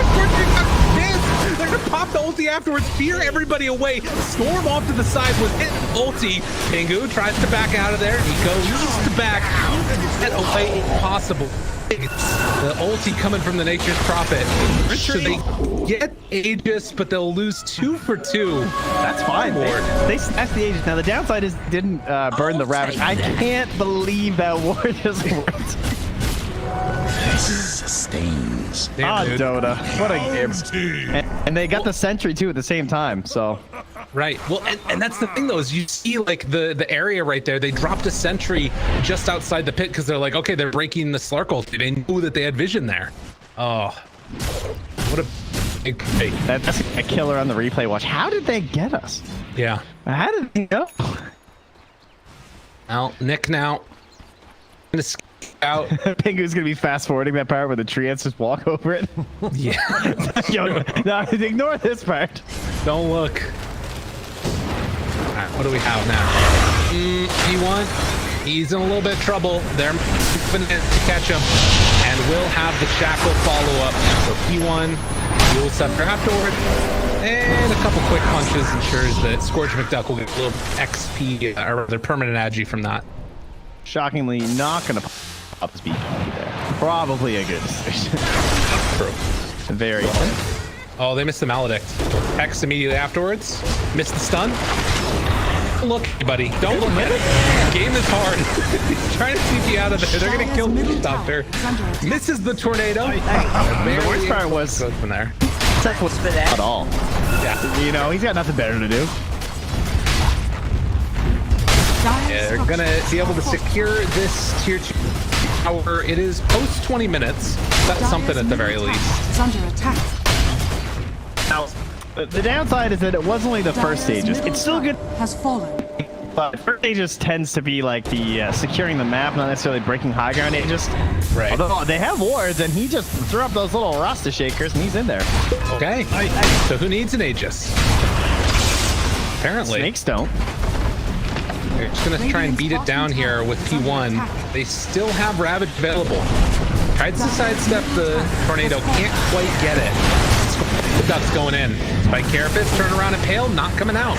Coconuts are bouncing a bit. They still have a fight here if they want to take it. Old White runs in, has Silence available. And an Aegis. Okay, running into everybody. Gotta be careful. They're just trying to take down these wards at the moment.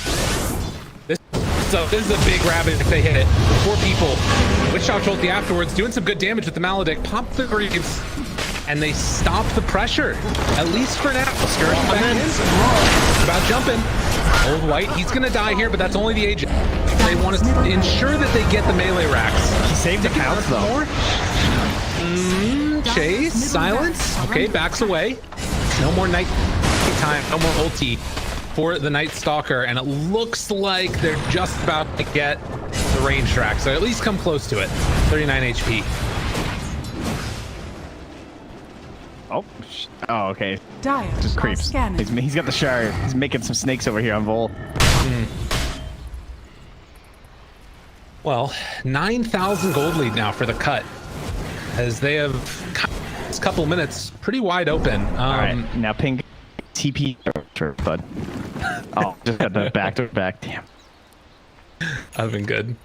How much do you think that they need to wait on the cut for, like, can they start, you know, can they keep the pressure going? Well, I mean, they're basically down a core right now. It still feels like on Old White, just because he doesn't have a first big item, you know. Right. They can definitely go again. They can just keep dropping like they're going to right now. It's so low commitment. Right. As long as the snakes are backed up by, what can Jingu really do? True. Oh, they have the blink. Okay, maybe that's it. Maybe the blink BK can do something from P1. Looking for his opening. Ravage hits one. Meanwhile, Cold Snap afterwards. Has to back away. Spike Carapace takes all the mana. Trap Nest, and they find the Night Stalker. They need Slark to burn his BKB. That's why P1 doesn't want to go in. Yeah, this is tough. I don't think they have an answer to this. They have the ulti coming down. Tornado catches onto 2 yet again, and still hanging on that Ravage. So much damage coming out from Wrath of Nature as well. They're going to keep their melee racks alive for the moment, but you can see it is just so hard to deal with this now for Jiang Hu. Even the creeps are on mid too. They almost get the ranged. Yeah. This is really good play here from the cut. I'm liking what I'm seeing. They're gonna roll in round 2. Everybody again, free as can be, and the back away. Looking for more? Maybe? Oh, big jump in. Ulti. Use it yet. It's not going to work. Baits out the BKB from score, but I don't think it matters. It's not going to they can't anymore. They've already used the BKB on the Shadow Fiend now. Man, Duel, maybe. Hard for them to fight. it looks so going to play. They into the Ravage and the Tornado, they just can't get positioning these team fights because they're so far behind. They don't want to burn their BKBs too early in the fights. Yeah. And as much as everybody's been like talking about how simple it is, I feel like you guys keep seeing this hero lose. I don't know what it is. Needing people to stay on target and sort of keep. I feel like it's kind of been hard to make it work. Occasion. If he just gets like the alley-oop, he can really slam it down, you know? He's like the best slam dunk on the alley-oop. Now, mind you, PA and Ricky, they can just do the whole alley-oop themselves. They got the mobility and the damage, but they don't like slam it quite, you know? Right. Probably you stun somebody, he's just gonna fight you now. So the PA of Ricky is like the pass it off the backboard and then sort of pull back for the dunk. That's what and they do safety. It's pretty stylish. I like it. Troll Ricky is your blue collar player, you know? Right. He's down in the paint. He's the Karl Malone. Dire's middle barracks are under attack. Dire's middle All right. barracks. Well, enough of that because I think like half our audience probably just left. Sports ball references. 26 minutes now. NP have the shard? He does. He's got the Sprout shard. So annoying to play against. That's a common theme amongst the shards, actually. Actually, it's kind of a common theme in Dota, you know? Yeah. Definitely true. I like the Tidehunter one a lot. That's true. It puts you in the right Dota play. You get that with Volt. You're healing. True. Well, they're going to keep sitting around at least until the next Roche is capable of responding. 20 seconds away. Let's see what the time ends up being on it. And Slark almost has a Scotty done. Dirty. Quickening? Goodness. P1's going for Abyssal. I like that choice. Pretty nice. He's trying to alley his own oops there. I do like that ability a lot. Feels like it's been a little while. Whenever you get those bashes too, it's like the best feeling. It's true. A minute away? There was a game the other day where the rain gyro hit it and he canceled a black hole with it. It was like actually hilarious. Oh no, it was terribly. That was it. Sick. What a hero. Invisibility. Well, hiding off on their own side of the map, taking the next tier of items, got some ceremonial robe, orb of destruction. That is a nice pickup there. Curious if they Slark or not. He might just want to keep the Titan sliver, to be honest. They just need a scout Roche. This might be a little bit of a scouting mission by Jiang. They don't like Roche, or else this game's just over. Because if they have 80, they just walk around with scout even that. As they get a little bit of extra damage, they're the break. Lots of damage into Tide. Are they going to kill him? Yes, they will. Yeah, no, I don't. It's huge. Now we're going to step Old White. He also has the chase down here. Decided to go for the BKB instead of the Ags. Oh, people get Ags. Damage. Got him. Immediately afterwards. Got that stun. Tries to get away. Squidman chasing. They kill the next assassin. And bashed by Roche. Oh, Old White got him. He's got BKB if he needs to. This side and should be able to escape from this one. We'll see if he gets a little bit greedy and decides to the BKB. Yes, I thought he would turn in Midas personally.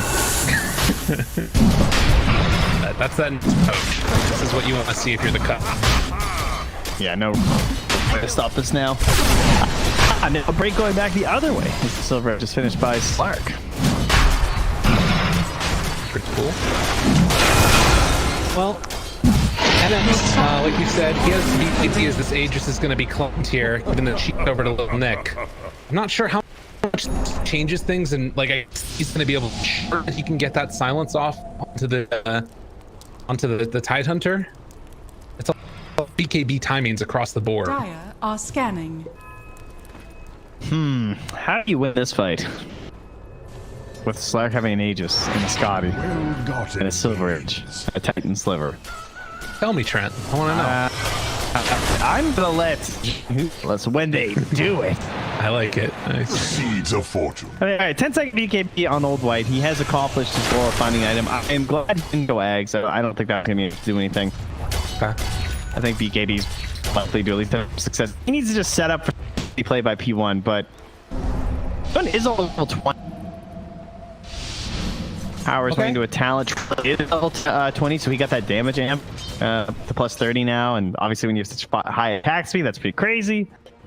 Okay, I had a big leg there too. Did you get a big leg? I wasn't sure. I was kind of just stationary. I wasn't really moving my camera. I couldn't see anything. Like players started doing the treadmill. Looks like it's a server side thing. See if it ends up coming back in just a second here. Player has paused the game. Saw that the other day. It's a weird little addition. Guys, we learned something during the break. If you watch, if your profile currently doesn't have an Overwatch game, you can watch a live game and then exit it. So like just start watching one of the games on Dota TV and then leave it, and you might have an Overwatch case that you can start reviewing. Interesting. If the technical issues get too bad, we'll just do them live on stream. I like it. Assuming our observer's in good standing, we'll see. Tornado connects. Good juke back. Gotta run. Silence afterwards. That's BKB used on. Looks like it's going to be the extent of the pressure coming in here. But I have a feeling they're coming back. Damn, dude. Well, I mean, man, he dropped those wards to that Roche, and they're almost back. This cooldown is not that bad. No. Beware, Shadow Shaman players. It seems a little too low, even. Something nerfy this way. Xbox coming for you. All right, we got to pipe out.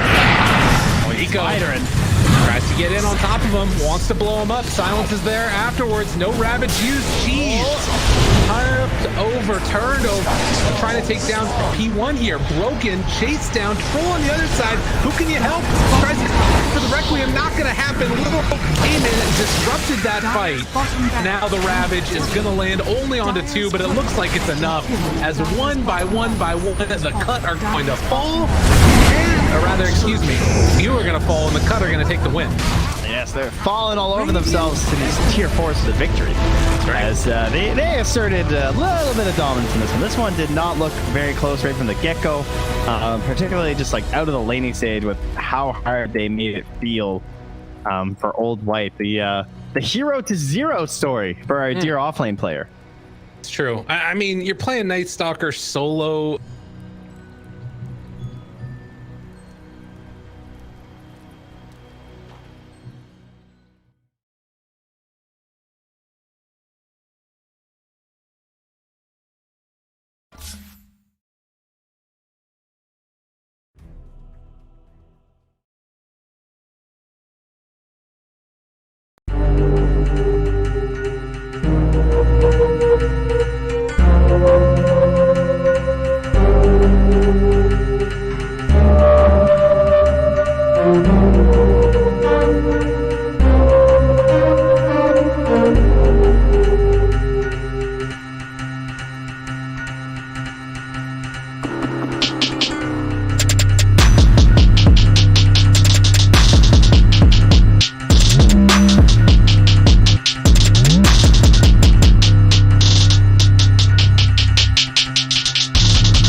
you.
seconds remaining. Radiant team pick. Assassin. Dire team pick. Jungle Shaman.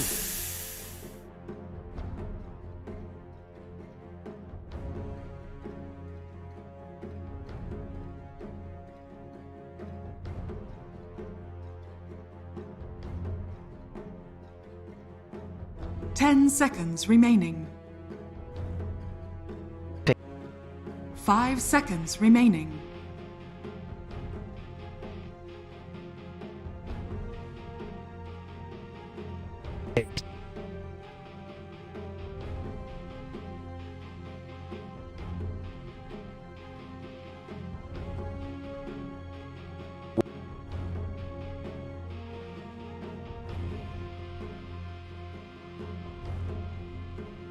Radiant team pick.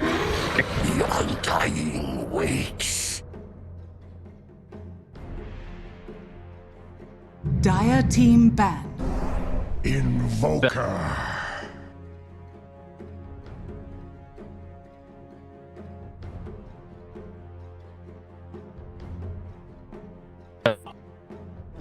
Radiant team ban. Dire team ban.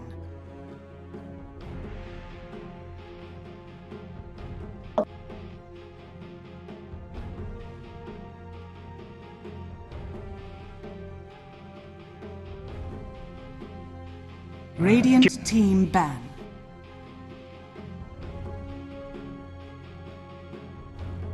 Dire team ban.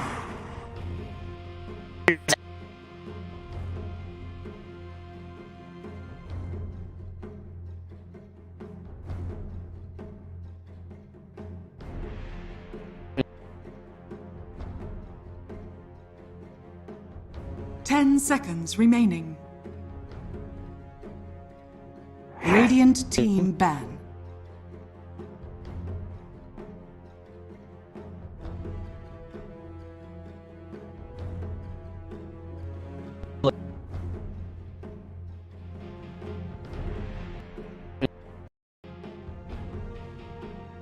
Ten seconds remaining. 10 seconds remaining. Radiant team ban.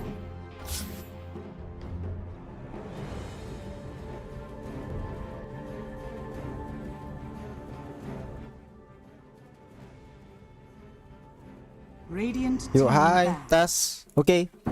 Hai semuanya, balik lagi dengan NoName di sini. Kita akan melihat pertandingan kedua antara Jiang Sangat bukan Jiang dan The Cat. Ini merupakan pertandingan kedua pedagang 1-2 tadi gunain caster Inggris. Sekarang aku pengen nge-cast dan ya semoga semua lancar, dan izinkan aku ngecek dulu kayak apa kualitas streamingnya, takutnya ada apa-apa di belakang sana. Dan di pertandingan aku belum masuk ke band face-nya dulu. Kita akan ngelihat dulu seperti apa. Kalau nggak ada masalah di live stream sih, aku rasa nggak masalah. Radiant team pick. Dire team pick. Tide Hunter.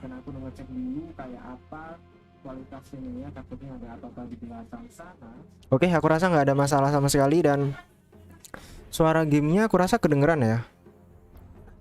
Oke, aku akan coba masuk ke arah gamenya. 10 seconds Di sini ada remaining. Hunter dan Invoker sebagai mid dan offlane sepertinya, sedangkan di sisi Jiang kalau tambah hijau enak tuh. Dan sekarang kita akan melihat Next Assassin Dying tuh cukup bagus lah. Tadi OG, kalau teman-teman lihat di tadi malam, OG kan main ya, OG ya nggak salah ya, OG game 3-nya Dying gunain. Jadi Next Assassin Dying tuh bukan hal yang baru lagi gitu. Cukup sering kita lihat di pro skin di patch ini. Terus oke, teman-teman kalau ada masukan tentang audionya mohon komen ya. Soalnya aku berkali-kali bilang untuk hari ini bahwa kemarin ada masalah di PC ku dan semuanya harus diinstal ulang. Jadi ada beberapa hal yang belum selesai tadi malam. Terus kita ngelihat pertarang Pick dari Jiang, pick ketiga Odi. Oke. Odi ini hero yang lagi di buff sekarang, makanya sering banget di pick. Sedangkan langsung di counter dengan Witch Doctor, bukan counter yang cukup berat, tapi seenggaknya ngasih tahu kita bahwa mereka kurang seorang hard carry-nya doang. Dan karena masih ada troll, tapi Likan dan Working masih udah di ban. 5 seconds remaining. Terus dari segi Jiang masih membutuhkan seorang tanker di sana, atau offlane lebih tepatnya. Juggernaut udah di pick, artinya udah jelas siapa yang main mid dan siapa yang main offlane. Karena OD emang bisa digunakan sebagai support. Aku beberapa kali lihat ngebait OD mid, dan ketika match up-nya nggak enak langsung dipindah sebagai support. Artificial pick itu kayak semacam pick yang dikorbankan gitu. Sianya support 4 yang digunakan untuk hero ini. Sedangkan dari The Cut sudah jelas banget sepertinya Invoker akan main mid dan Witch Doctor Shadow Shaman akan jadi supportnya, karena kayaknya kalau dibalik cukup susah. Terus mereka kurang satu hero sih, masih ada Slark ternyata di ban, karena Slark tadi di game sebelumnya benar-benar owning Troll Warlord. Jadi kalau mereka pengen pick Troll Warlord, aku rasa bisa di match ini. Tapi masih ada beberapa hero lain yang mungkin bisa digunakan. Oh, Kunka. Masih ada Naga Siren dan juga Terror Blade udah nggak ada ya. Hammer Spirit mungkin kalau mereka mau. Phoenix-nya belum di pick, bisa diambil oleh tim Jiang. Sedangkan 10 seconds remaining. The Cut harusnya ngeban hard carry lagi ya, karena 4 hard carry, 5 malah hard carry dari Jiang semua masuk ke ban phase. Ursa, bener banget, mereka ngeban Ursa, hard carry dari The Cut yang mungkin banget untuk di pick.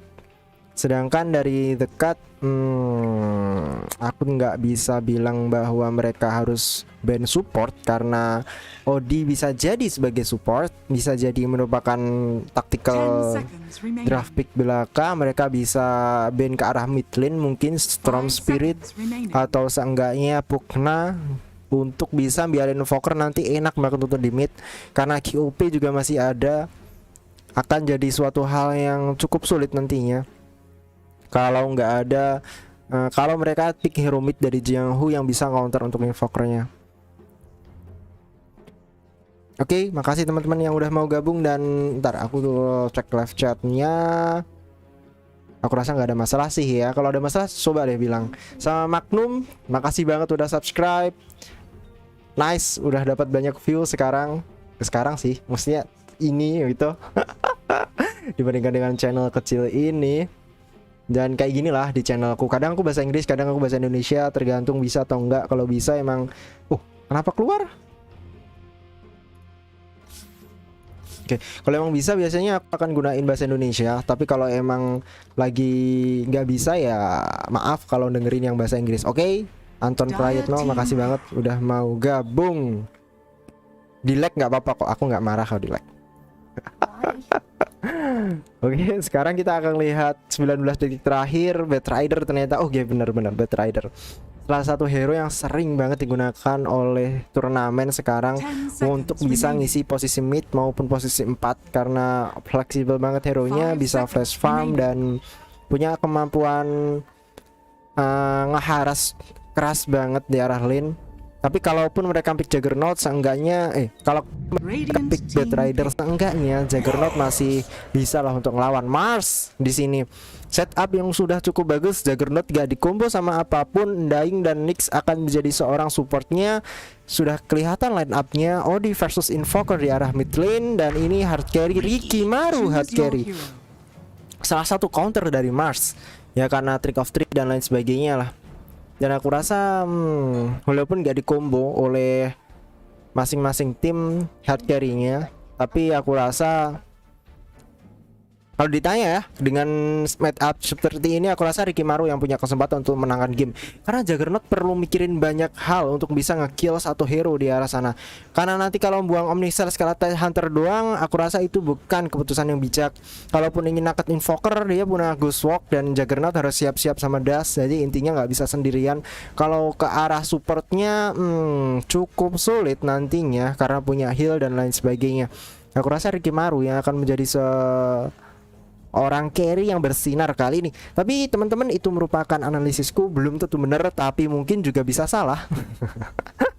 Terus, yang artinya coba deh teman-teman tentuin siapa yang bakal menangin game ini. Bisa teman-teman tulis di kolom komentar biar ada interaksi lah antara kita.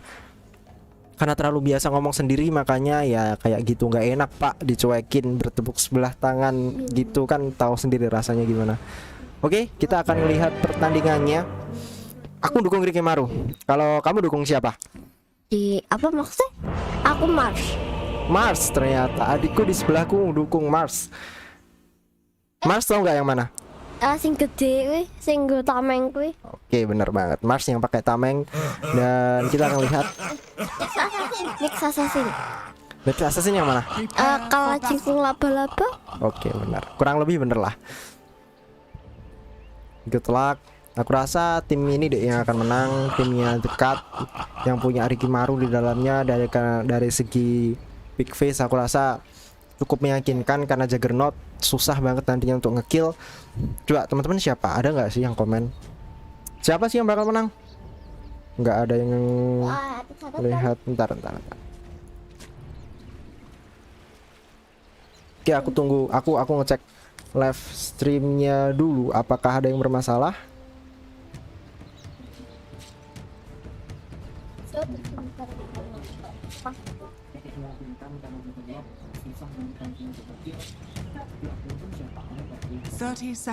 Seenggaknya udah di komen, makasih banget.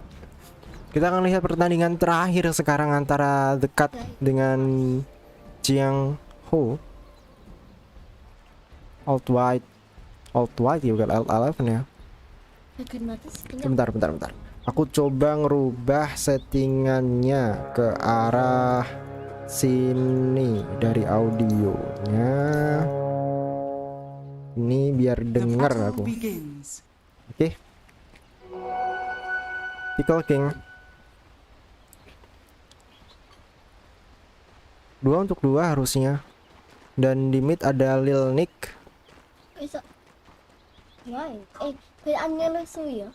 Ya, itu namanya creep block, dimana mereka harus ngeblok creepnya supaya mendapatkan posisi yang enak ketika melakukan last hit nanti. Paham? Paham.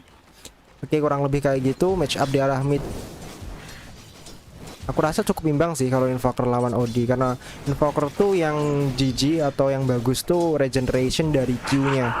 Tahu kan? Invoker tuh mah QWE. Yang Q tuh regeneration ke HP, W itu ke agility-nya, E itu ke damage-nya. Jadi aku rasa QW, QW tuh yang sekarang dimanfaatkan, dan regeneration dari Q yang diambil di awal.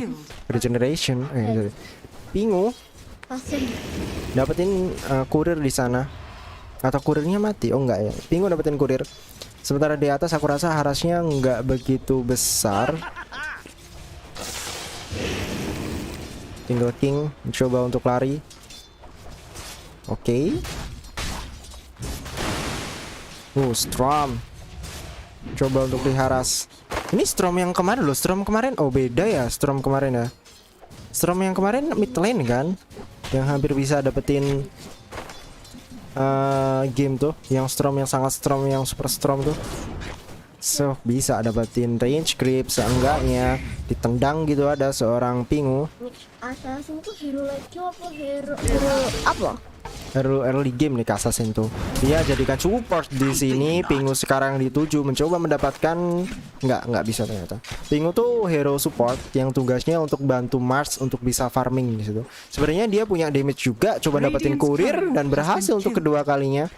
Atau seenggaknya balas dendam seorang first blood di sisi atas, berhasil mendapatkan Shield Shaman. Rasta mati. Iya, Nick Assassin tuh support. Adikku tanya, Nick Assassin itu support? Enggak, Assassin itu support. gabung dengan Marsa. Ya, Mars tuh offlane dan coba untuk dibunuh seorang Ricky Maru. Meninggal dunia 2-0 untuk tim Jiang. Namanya siapa sih? 1000 network. Aku rasa belum kelihatan dari tim dekat. Oke, mencoba melakukan rotasi, melakukan tornado. Tidak membuahkan apapun karena nggak dikombo dengan EMP. Oke, Pingu sekarang dalam masalah mencoba untuk lari. Tinggal saat hit terakhir melakukan regeneration, tapi nggak cukup damage-nya. Old White sekarang coba untuk dikejar, tapi damage-nya terlalu sakit. Harus mundur dari seorang Ricky Maru. Dapat kill lagi. Observernya ngantuk kayaknya, serius. Coba aku yang lain coba.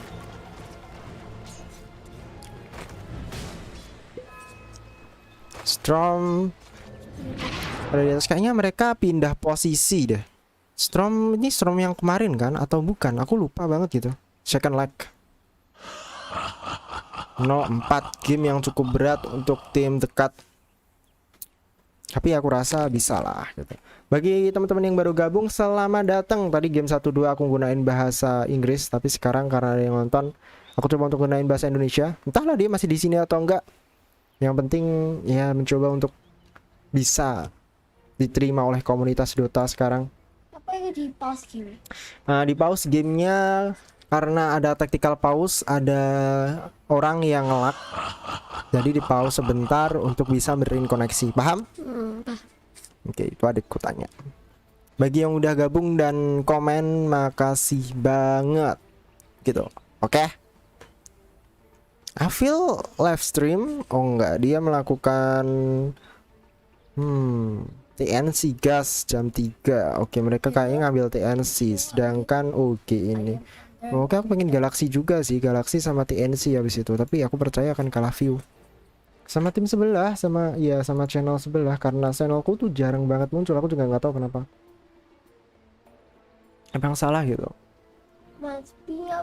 Atau mungkin emang kualitasku yang kurang bagus. Reconnect udah dilakukan dan sekarang kita akan melihat gimana. Pengen. Pengen. Gas, oke gas. Enggak gas ego.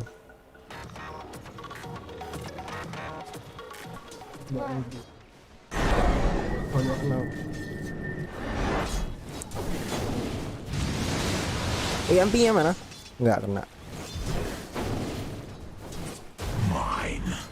Oke.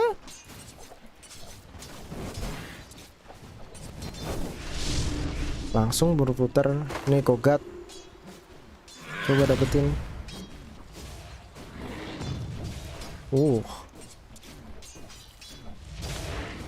Kayaknya atas cukup parah sih ke shadownya Juggernaut, tapi seenggaknya dia bisa dapetin 1-2 gitu.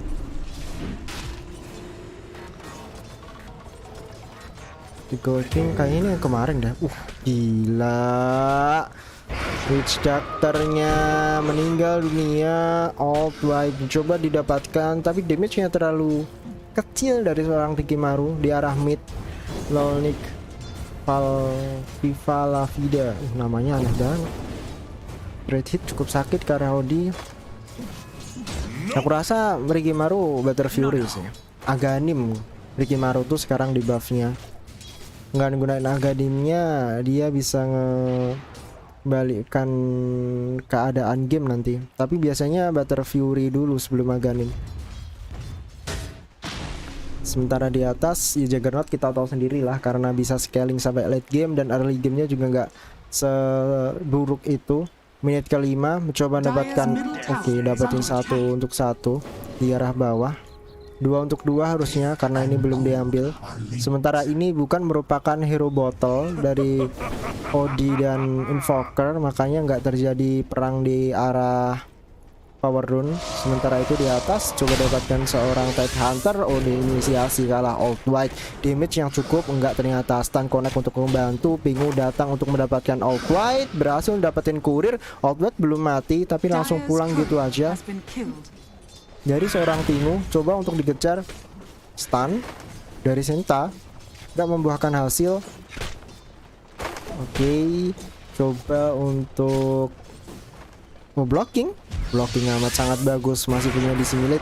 Oke, karate spike yang bagus banget. Trick of trick, damage yang masih kurang karena belum level 6. Tuh susahnya Ricky sebelum level 6 tuh yaitu blinknya di cancel. Oh, ditinggalin gitu aja, nggak mau membiarkan lebih lama kehilangan creep. Double damage di arah bawah, coba didapatkan seorang mix assassin tornado.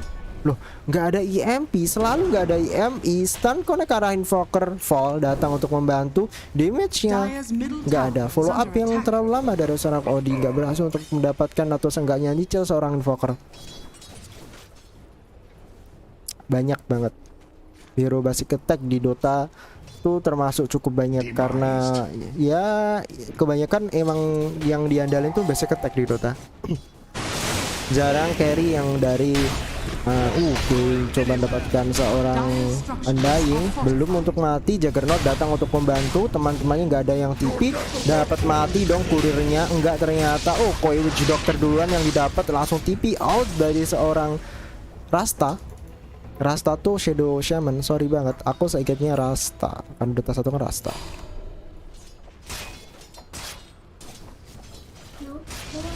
Sementara di atas kayaknya imbang, di bawah yang sedikit kelimpungan seorang Witch Doctor berkali-kali harus mati. Ricky Maru sekarang spearnya connect, damage yang cukup. Ricky Maru harus meregang nyawa untuk kesekian kalinya. 2 kali mati untuk seorang Ricky Maru bukanlah hal yang bagus. Rutine Mars dikeluarkan kayak lingkaran itu, dan itu punya damage. Odi coba untuk dapetin mid. Maksudku termasuk hero. Oke, 2 hero kena stun tornado. Kenakah melediknya? Nggak ada, damage-nya masih kurang sekarang.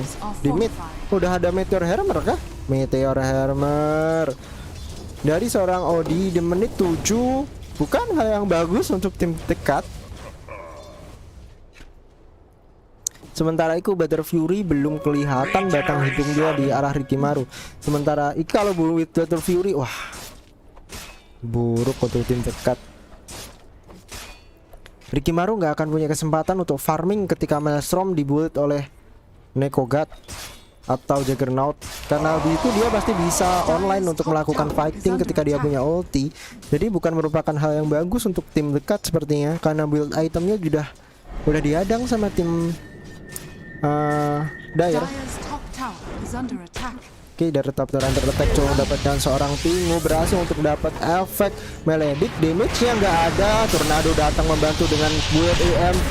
Oke, Blood Rage Arena berhasil di pop out. Coba dapat seorang Mars, damage-nya cukup sepertinya. Mars nggak berhasil untuk di last hit. Mix Assassin yang tumbang duluan.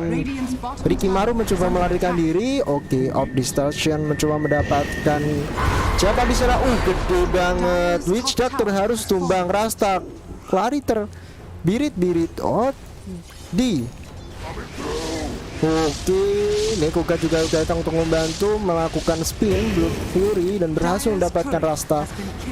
2 hero tumbang dari sisi dekat bukan hal yang bagus, dan nggak kehilangan siapapun di sana karena Mars berhasil menarikan diri. Di mid udah teleport dari alt white, nggak biarin dapetin trade tower sepertinya. Sebentar lagi menit 10 yang artinya gerobak akan turun tangan. Tapi belum ada gerobaknya. Mana gerobaknya? Nggak ada sama sekali. Mereka berhasil dapetin atas dari tim dekat, tapi mereka retreat sama bawah. Lah habis wave ini sepertinya gerobak akan muncul dan bawah harusnya udah hancur. Sementara di mid Lil Nix bukan hal yang bagus. Oke, dapetin bounty di atas, spike-nya connect, heals. Pingu dapetin heals, coba ngejar seorang, hampir dapet bounty-nya. Coba untuk dikejar, Melegdik juga kena, tapi di sana ada Tide Hunter mencoba untuk membantu. Damage yang dimiliki cukup, berhasil untuk dibunuh. Spike-nya masih belum dan berhasil terbunuh dari santaknya Pingu.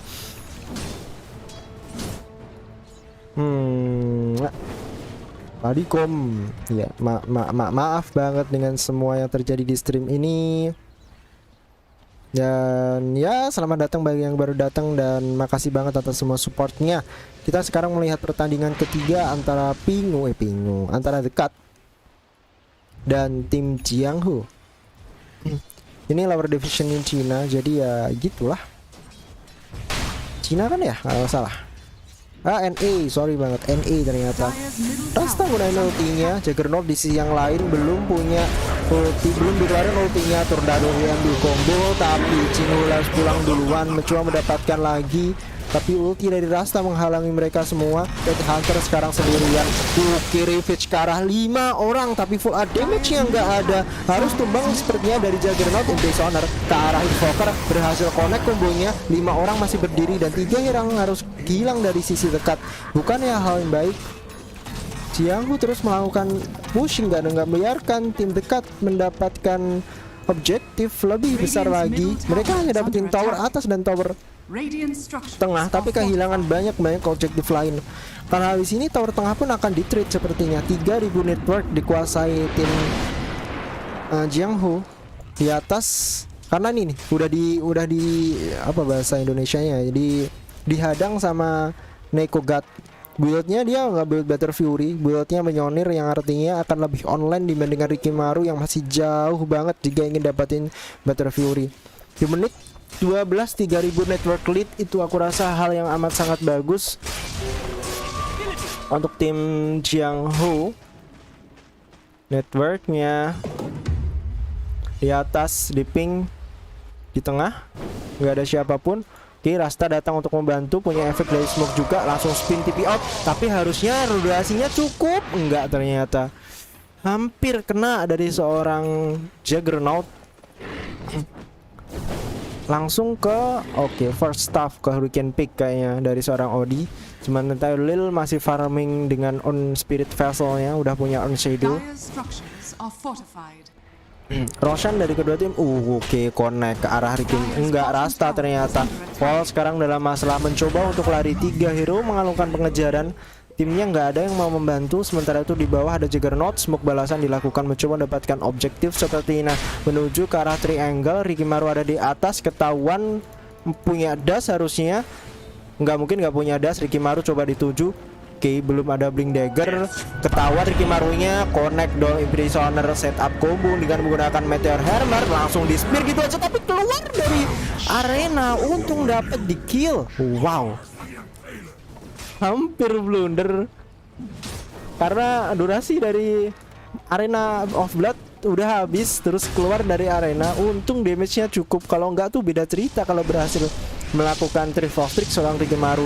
Juggernaut ketahuan. Oke, Odi datang untuk membantu melakukan ultinya, kena ke arah creep. Oke, malah ke sisi yang salah. Juggernaut dalam bahaya, punya Rabis juga, harus tumbang. Satu orang di belakang dan di sana portnya dapat ditumbangkan. Undying sendirian versus 3 orang. Mix Assassin datang untuk membantu, mencoba membunuh ular-ularannya. Odi ada UMP, coba untuk lari. Imprisoner nggak bisa membunuh sekarang. Odi sekarang dalam bahaya, mencoba untuk menuju ke arah Odi dan belum di kill. Wow, Odi sepertinya harus tumbang teman-teman semua. Bentar, aku setting dulu audionya ya. Dire's middle tower is under attack.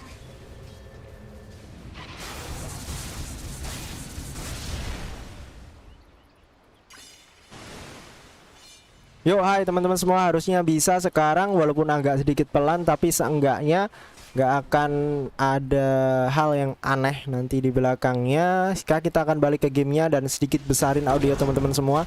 Karena ya aku pelanin sedikit, coba dapetin seorang Pingu dan berhasil 16 kill untuk tim Jiang. Di atas masih mencoba mendapatkan Better Fury-nya. Rikimaru berkali-kali ke shutdown, bukan hal yang bagus. 2000 network lead di menit 15, aku rasa bukan hal yang besar untuk kedua tim, karena keduanya dapat melakukan comeback nanti ketika di war. Dan semua masih bisa terjadi jikalau networknya cuman jarak seperti ini. Juggernaut ada di bawah, Mjolnir yang udah jadi, Maelstrom maksudku, coba melakukan trade ke arah tower. Triangle-nya ward yang amat sangat bagus dari tim Jiang. Sementara di jungle nggak ada siapapun. Invoker sendirian di arah atas, mencoba push ke arah tower sepertinya. Sementara itu di bawah di komit kah? Nggak tahu. 3 hero ada di sini, mencoba untuk mengkill seseorang. Odi sekarang posisinya dalam masalah. Inisiasi belum dilakukan tapi Gyro udah melakukan setup. Meteor Hammer keluar. Odi coba dituju Match Arena Blood juga untuk keluar, mencoba mendapatkan seorang Invoker tapi damage-nya masih kurang. Belum mati dari seorang Invoker, udah mati sekarang. Odi coba untuk lari, punya efek santet, coba dikejar dari seorang Timu dan berhasil. Odinya belum tumbang. Seorang Tide Hunter berjuang sendirian, mencoba mendapatkan last hit dan gak berhasil. Harus tumbang 3 orang dari tim dekat. Ayolah, jangan dimain-mainin lah. Udah pasti mati tuh. Jiang berhasil dapetin 3 bait yang cukup bagus, nggak berhasil dapetin Odi. Dan langsung push ke arah mid kayaknya. Oke, trick of treat, the source. Coba dapatkan tower bagian atas. Sementara itu tower di bawah, tower di atas udah hancur. Sementara itu tower di bawah masih berdiri. Dan ward yang amat bagus dari tim Jiang. The next level banget wardnya. Dengan ward kayak gini mereka bisa melihat semua pergerakan tim dekat gitu. Hampir nggak ada defensive ward, cuman 1 doang defensive wardnya. Kena dong. Assassin coba untuk dijuju, punya efek vessel juga. Teman-temannya nggak ada yang mau membantu. KOD bahkan keluar, tapi belum mati. Tornado kedua kayaknya berhasil untuk didapatkan. Alt White masih melakukan farming. Odi di sisi yang lain. Terus kalau dia kehilangan support, tapi impact yang diberikan tuh nggak segede ketika kehilangan seorang core. Jadi Karaka kehilangan support bukan hal yang cukup buruk, kecuali core-nya Arena Blast kena ke arah 2 orang, ditendang gitu oleh seorang bingung, belum mau melakukan apapun, stun dikeluarkan, beri sonar ke arah Tide Hunter, langsung melakukan Omni Slash. Gak ada yang bisa menolong, 2 hero tumbang.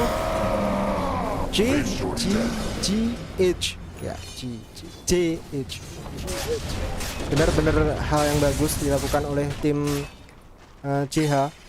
Langsung push ke arah mid. Itu namanya OD. Terus langsung mencoba mendapatkan mid dan berhasil. Cukup enak sepertinya. Udah hidup walaupun nggak punya ulti.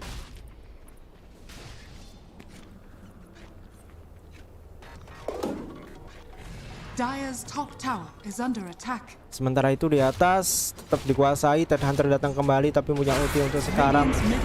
Coba dapatkan invoker tapi nggak berhasil. Damage yang cukup ke arah Dying. Coba dapetin 2 ternyata berhasil. Masih punya Revenge dari seorang Tide Hunter. Mundur langsung dari tim TC. Bukan sih, tim CH. Jinghu. Battle Fury-nya udah jadi, yang artinya Rikimaru networknya akan semakin tinggi menuju ke angkasa. Cung gitu. Kita lihat cung gitu. Sementara itu, ini gerakan yang bagus dari tim TC di mana mereka menghabiskan setiap resource yang dimiliki oleh tim JH. Karena ya kalau ingin main agresif, aku rasa setiap network atau space jangan sampai diberikan gitu. Seenggaknya tim TC udah dapetin tower atas. Vintage awal yang dimiliki oleh tim JH nggak berhasil dimanfaatkan dengan maksimal. Dan sekarang masuk ke arah mid game dan Rikimaru udah punya fall sekarang dalam masalah Hex ke arah 1 orang, langsung kena revenge. 3 orang lebih tepatnya kena BKB dari seorang Viva Lavada. Nggak berhasil untuk kena revenge, fall harus tumbang. Tapi Odi melakukan inisiasi ke arah yang lain dan nggak berhasil untuk dapatkan seorang pun. 3 hero tumbang.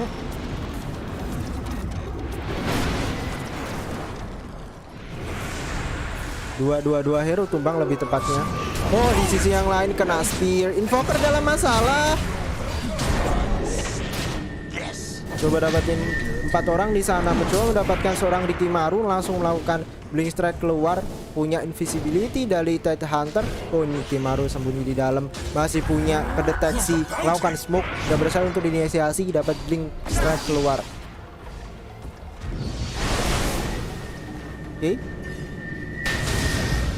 Kena Oh, Pingu coba untuk dikejar. The King masih punya Omni Slash harusnya. Kena dong.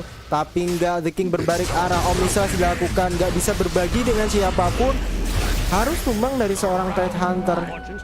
Udah kelihatan tadi si Juggernaut bener-bener pengen nggundain ultinya, tapi karena takut ke-share sama creep di sini malah justru dia berhenti.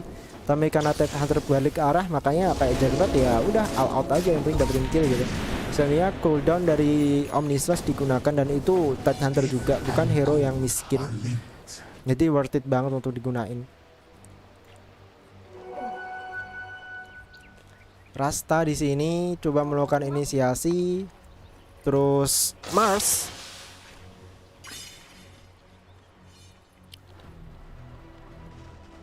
di atas kosong sih dan belum didapetin. Sementara itu tim dekat berhasil dapetin power banyak banget, serius.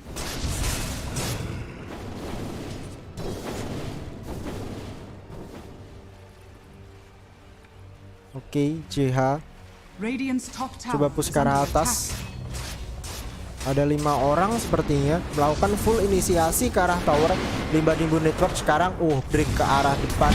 Spear-nya connect, langsung dituju, masih punya, tapi Rikimaru melakukan counter inisiasi. Belum mau melakukan ravage, atau nggak bisa lebih tepatnya Pingu di sana keluarin ultinya dan nggak bisa memberikan dampak apapun.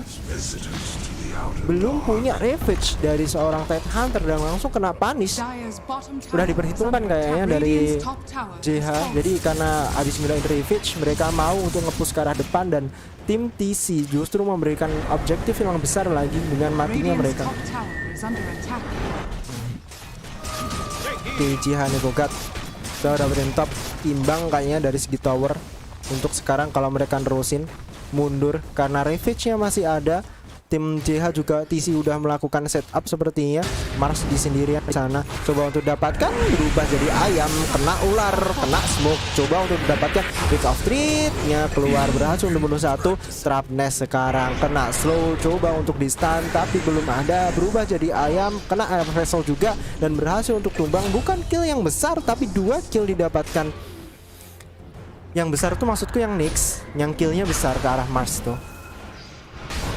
Langsung dapatin rosan, objektif yang cukup bagus. Beda dengan tim JH tadi yang nggak berhasil dapetin rosan atau objektifnya.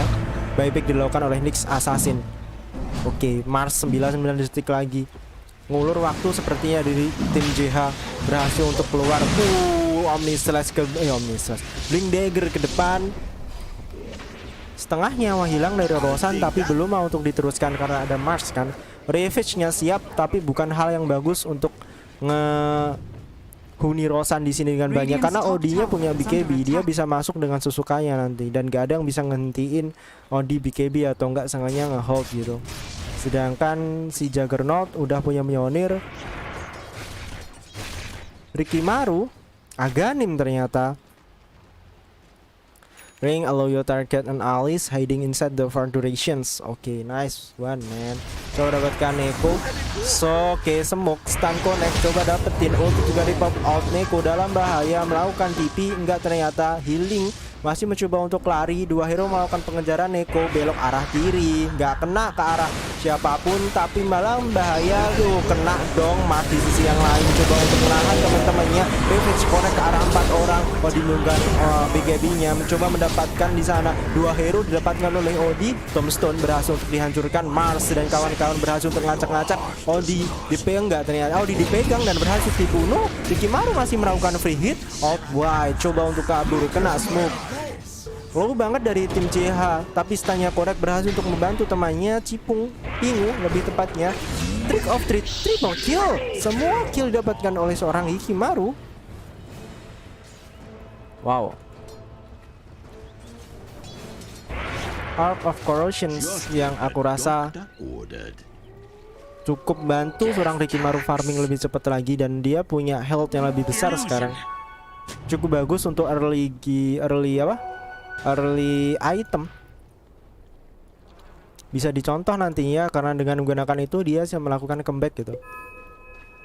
Langsung kristalis, damage yang akan amat sakit dari Rikimaru. Sementara itu Pingu nggak buit. Ghost Captor, putusan yang bagus. Mjolnir udah jadi. Smoke ke arah bawah harusnya.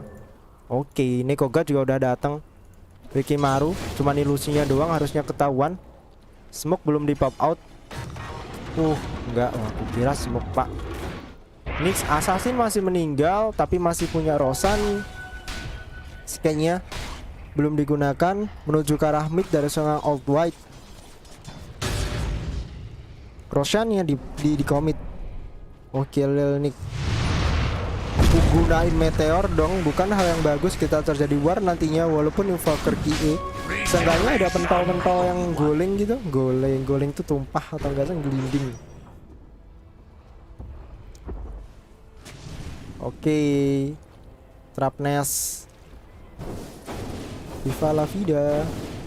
Smoke-nya belum di pop out. Kedua tim benar-benar mau dapetin Roshan karena itu merupakan objektif yang cukup besar. Melakukan rotasi, mencoba dapatkan backline dari tim CH. Odi di sana cukup jauh tapi formasinya belum ketahuan. 4 hero 5 hero di arah mid. Coba dapetin.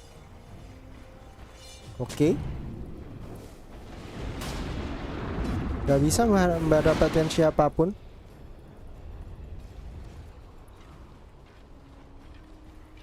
Invoker kembali farming ke arah bawah, sedangkan tim CH push ke arah mid. Kalau dari tim fight aku rasa tetap dekat yang punya keuntungan di sini. Karena Rikimaru nggak berhasil untuk di shutdown secara parah, aku rasa dia benar-benar punya keuntungan melakukan comeback di game ini. Dan dia pun bisa mendapatkan triple kill di game sebelumnya karena free hit banget. Sunstrike digunakan hanya untuk ngecek. JH melakukan setup, mencoba mendapatkan informasi. Rikimaru ada di atas, ketahuan kayaknya. Smoke-nya connect. Mangga punya blink dagger, langsung trick of trick keluar. Coba untuk dikejar, tapi di sana oke, udah dikeluarin sang ular. Mencoba langsung spin keluar dari seorang Juggernaut. Bukannya hal bagus untuk tim dekat karena mereka udah kehilangan ulti dari seorang Rasta. Langsung pulang harusnya smoke habis ini. Tim CH punya keuntungan dari segi skill sih kalau mereka mau. Oke, tinggal kill seorang Tidehunter, nggak bisa berbuat banyak. Ulti pun belum keluar. Tidehunter harusnya punya buyback. Nggak punya buyback dong Tidehunter. Tim CH harusnya bisa melakukan Roshan karena udah kehilangan banyak banget skill dari tim TC. White sendirian di depan, coba dapatnya seorang Rikimaru tapi berhasil untuk keluar. 5 hero melakukan rotasi ke arah atas. Bingung sekarang dalam masalah combo dengan Meteor Hammer kah? Enggak, ternyata tornado yang enggak kena ke arah siapapun. Pingu harus tumbang. 2 hero dari tim TC enggak berhasil untuk selamat dan langsung menuju ke arah Roshan.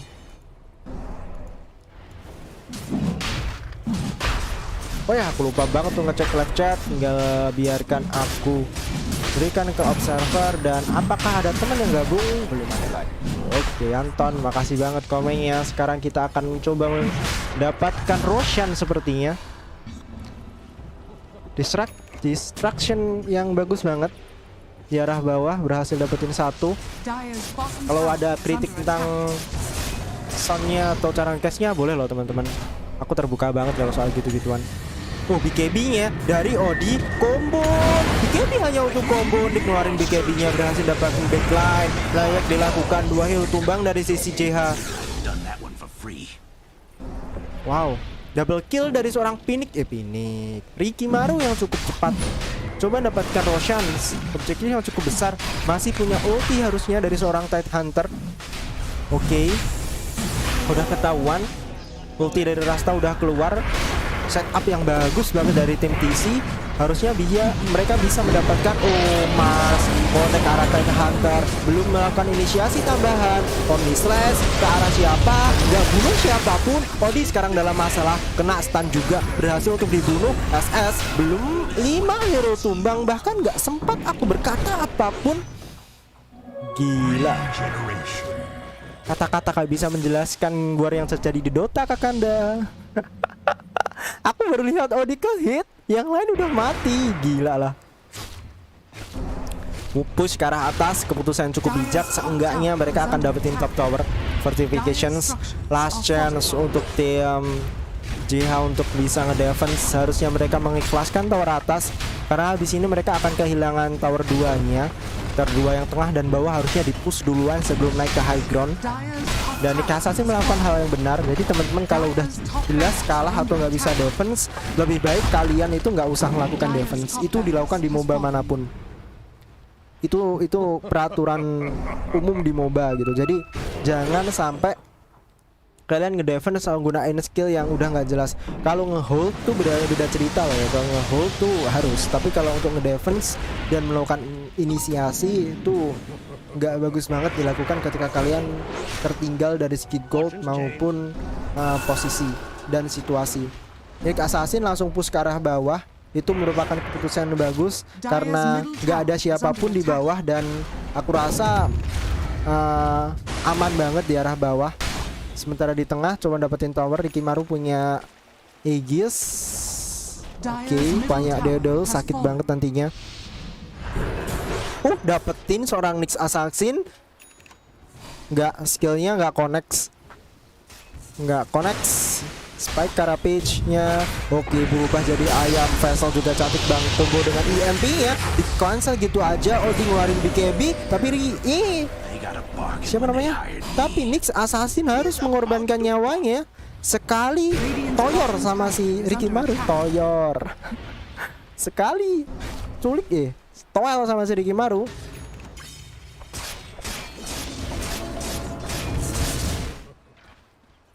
Roshan 5 menit lagi cukup lama. Dan Rikimaru aku rasa belum hilang Roshan yang dia miliki. Roshan Aegis yang dia miliki enggak, ternyata mereka nggak mau dapetin tower bawah dulu. Mereka mau dapetin tower tengah dulu. Masih punya Ravage. Coba dilakukan buff dari seorang Rikimaru. Smoke nggak berhasil dapetin siapapun. Cukup berhasil dapetin tower Rikimaru. Soalnya kalau untuk ke tower cukup nggak enak ya, karena nggak punya Odi di sana. Setup smoke kah? Nggak, ternyata Mars gunain ultinya, berhasil untuk bunuh Rikimaru. Damage-nya cukup. Down dari Aegis-nya. Inisiasi tambahan, masih punya Ravage. Apakah Blink Dagger Ravage? Enggak, ternyata Blink of Street coba dapatin. Omni Slash-nya gak konek ke arah siapapun. Rikimaru melakukan BKB-nya, langsung pop out keluar. Wow, hampir aja Rikimaru tumbang. Imprisoner coba dapatkan seorang Dying sepertinya. Tertinggal di belakang. Pingu ternyata BKB. Belum berhasil dapetin seorang Pingu. Mili Barak berhasil untuk diambil.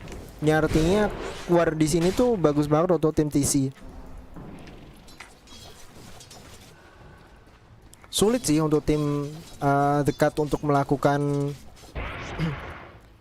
inisiasi kalau nggak counter. Soalnya dari tim TC mereka punya backline yang bisa untuk punya carry yang bisa ngincar backline-nya. Jadi amat sangat susah untuk tim JH nantinya.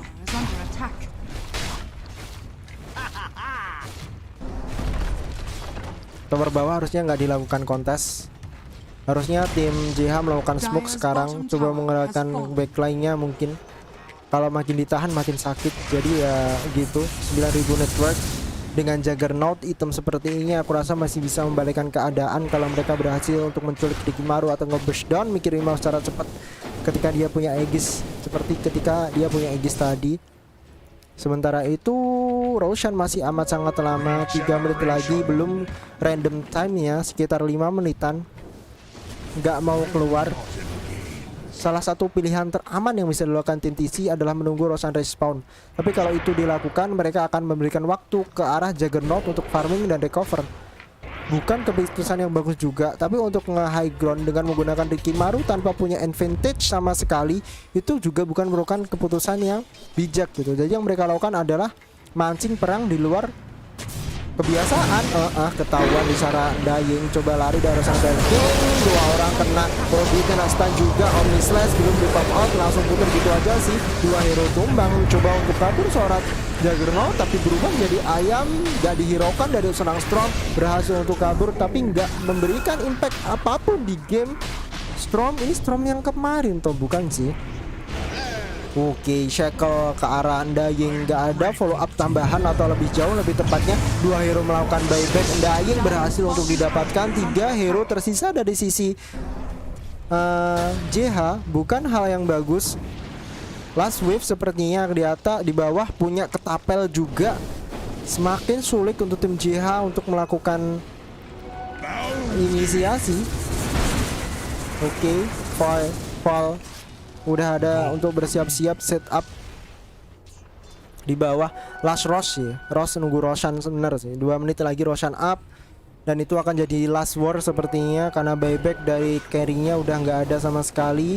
Direspek sama tim TC dengan buyback yang dilakukan, dan aku rasa Rikimaru akan lebih enak lawan Juggernaut daripada Juggernaut untuk membunuh setup di belakangnya tim TC. Mars guain ultinya, Arena udah connect, belum ngeluarin apapun, damage-nya enggak dong, punya scatter berhasil untuk selamat sepertinya. Imprisoner dari Rina sendiri, dari Odi nggak berhasil untuk selamat. Oke, coba dapetin tambahan. Rikimaru datang untuk melakukan trade dan berhasil kah? Enggak, kurang 1 hit lagi. Rikimaru ada di atas, langsung keluar gitu aja. Spear-nya connect, enggak ternyata. Fall BKB sama-sama di Fall dalam masalah dan berhasil ditumbangkan. EMP connect ke arah Invoker, kena spike kiripis. Berhasil dapetin 2 dari tim CH yang menurutku amat sangat bagus. Towernya masih berdiri, tapi masalahnya Roshan nih. Kalau war dilakukan di luar, aku percaya tim CH nggak akan punya kesempatan untuk bisa menang gitu. Sebentar lagi ke arah Swift Blink. Sementara All White dan Nyx udah hidup. Pingu, Source March Duck. Oke. Coba push kah sepertinya smoke-nya. Connect smoke. Seperti dugaanku, emang ini waktunya smoke ke arah atas. Pingnya udah connect, ada his juga. Kalau diambil bukan hal yang bagus. Gak ada yang ngambil. Oh, ngambil ternyata.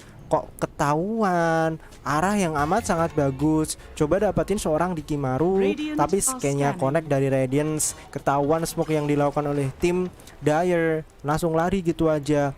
2 menit lagi akan hidup Roshan-nya. Last war sepertinya. Smoke balasan dilakukan. Coba bergerak ke arah hutan. Gak ada siapapun. Gak ada siapapun untuk sekarang. Juggernaut yang paling dekat. Juggernaut dalam masalah. Dia nggak sadar kalau diincer. Oke, udah kelihatan. Tide Hunter langsung blink keluar. Nggak mau melakukan pergerakan yang ceroboh karena mereka di atas awan sepertinya. Maksudku untung banget gitu. Ntar aku kasihkan ke observer. Aku lihat live chatnya. Apakah teman-teman ada yang gabung? Nggak ada teman-teman. Ternyata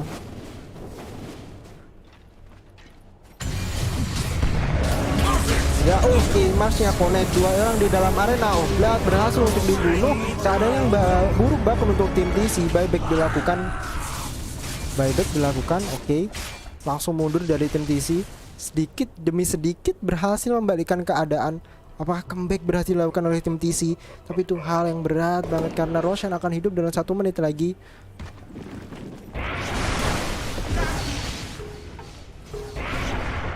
Berhasil kan dapetin? Enggak berhasil. Sementara itu di sisi kiri mereka coba dapetin Roshan. Apa? Enggak ada. Roshan, cuman punya Roshan atau Lord. Regeneration. Spear berhasil buying time sih, tapi nggak bagus untuk tim JH sendiri kalau mereka nggak berani untuk mengasihkan atau ngekontes si Roshan yang ada di sini. Kalau sampai dapat, ini bukan yang hal bagus untuk tim JH. Tapi kalau mereka main high ground, persentase menang aku rasa lebih besar daripada mereka kontes ke arah Roshan. Keputusan mereka sih, apakah mau menculik 1 dan membiarkan tim TC nggak mendapatkan Roshan dengan mudah, atau kontes akan dilakukan, atau mereka main high ground. Kita akan lihat. Tapi kalau aku lebih senang main high ground karena hampir nggak mungkin untuk keluar kecuali nunggu di arah sini. 1 orang keculik dengan jauh banget posisinya, nggak akan bisa di backup dan seenggaknya dapetin 1. Walaupun tim TC dapetin Roshan udah di setup. Tim JH nggak mau melakukan kontes terlalu berbahaya. Di Rosh punya cheese belum terlalu gede objektifnya, tapi seenggaknya tim PC punya objektif yang lebih banyak karena punya Aganim dari si Rikim Aganim, punya Aegis dari kemarin, cheese-nya ke arah Tide Hunter. Langsung ke arah bawah. Oke, Last Bar ada di bawah. Buyback nggak punya semua.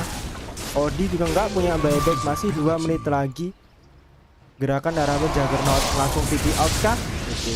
Punya durasi kah? Nggak berhasil untuk didapatkan. Hampir kena dari seorang Juggernaut. Udah nih, ini push terus menang. Abis ini udah. Dire's middle tower is under attack. Trick of Street. Tinggal King. Oke, coba dapetin satu di arah atas. Tinggal King. Rikimaru, 2 hero kena smoke juga. Damage-nya gede banget. Critical dari Rikimaru berhasil membalikan keadaan, double kill didapatkan. Odi juga ikut tumbang. Juggernaut belum ngeluarin ultinya. Tornado enggak, ternyata first staff duluan menuju atas. GG diketik dan alt white. Wow. Alt white GG diketik berhasil untuk memenangkan gamenya. Tim PC 2-1 posisinya, dan game yang cukup berat sebelah aku rasa.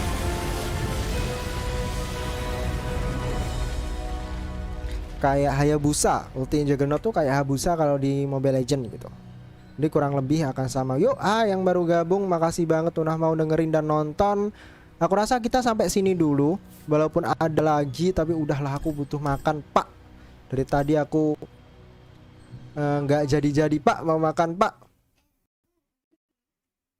Oke, aku rasa ini dulu ya teman-teman. Untuk sekarang aku akan off, nggak akan streaming bahasa Inggris lagi. Dan maaf banget bila ada kesalahan dari streamingku, dan maaf banget kalau ya masih belum meningkat kualitasnya.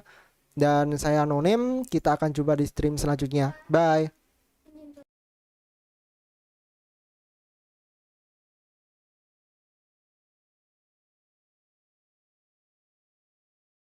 Ya,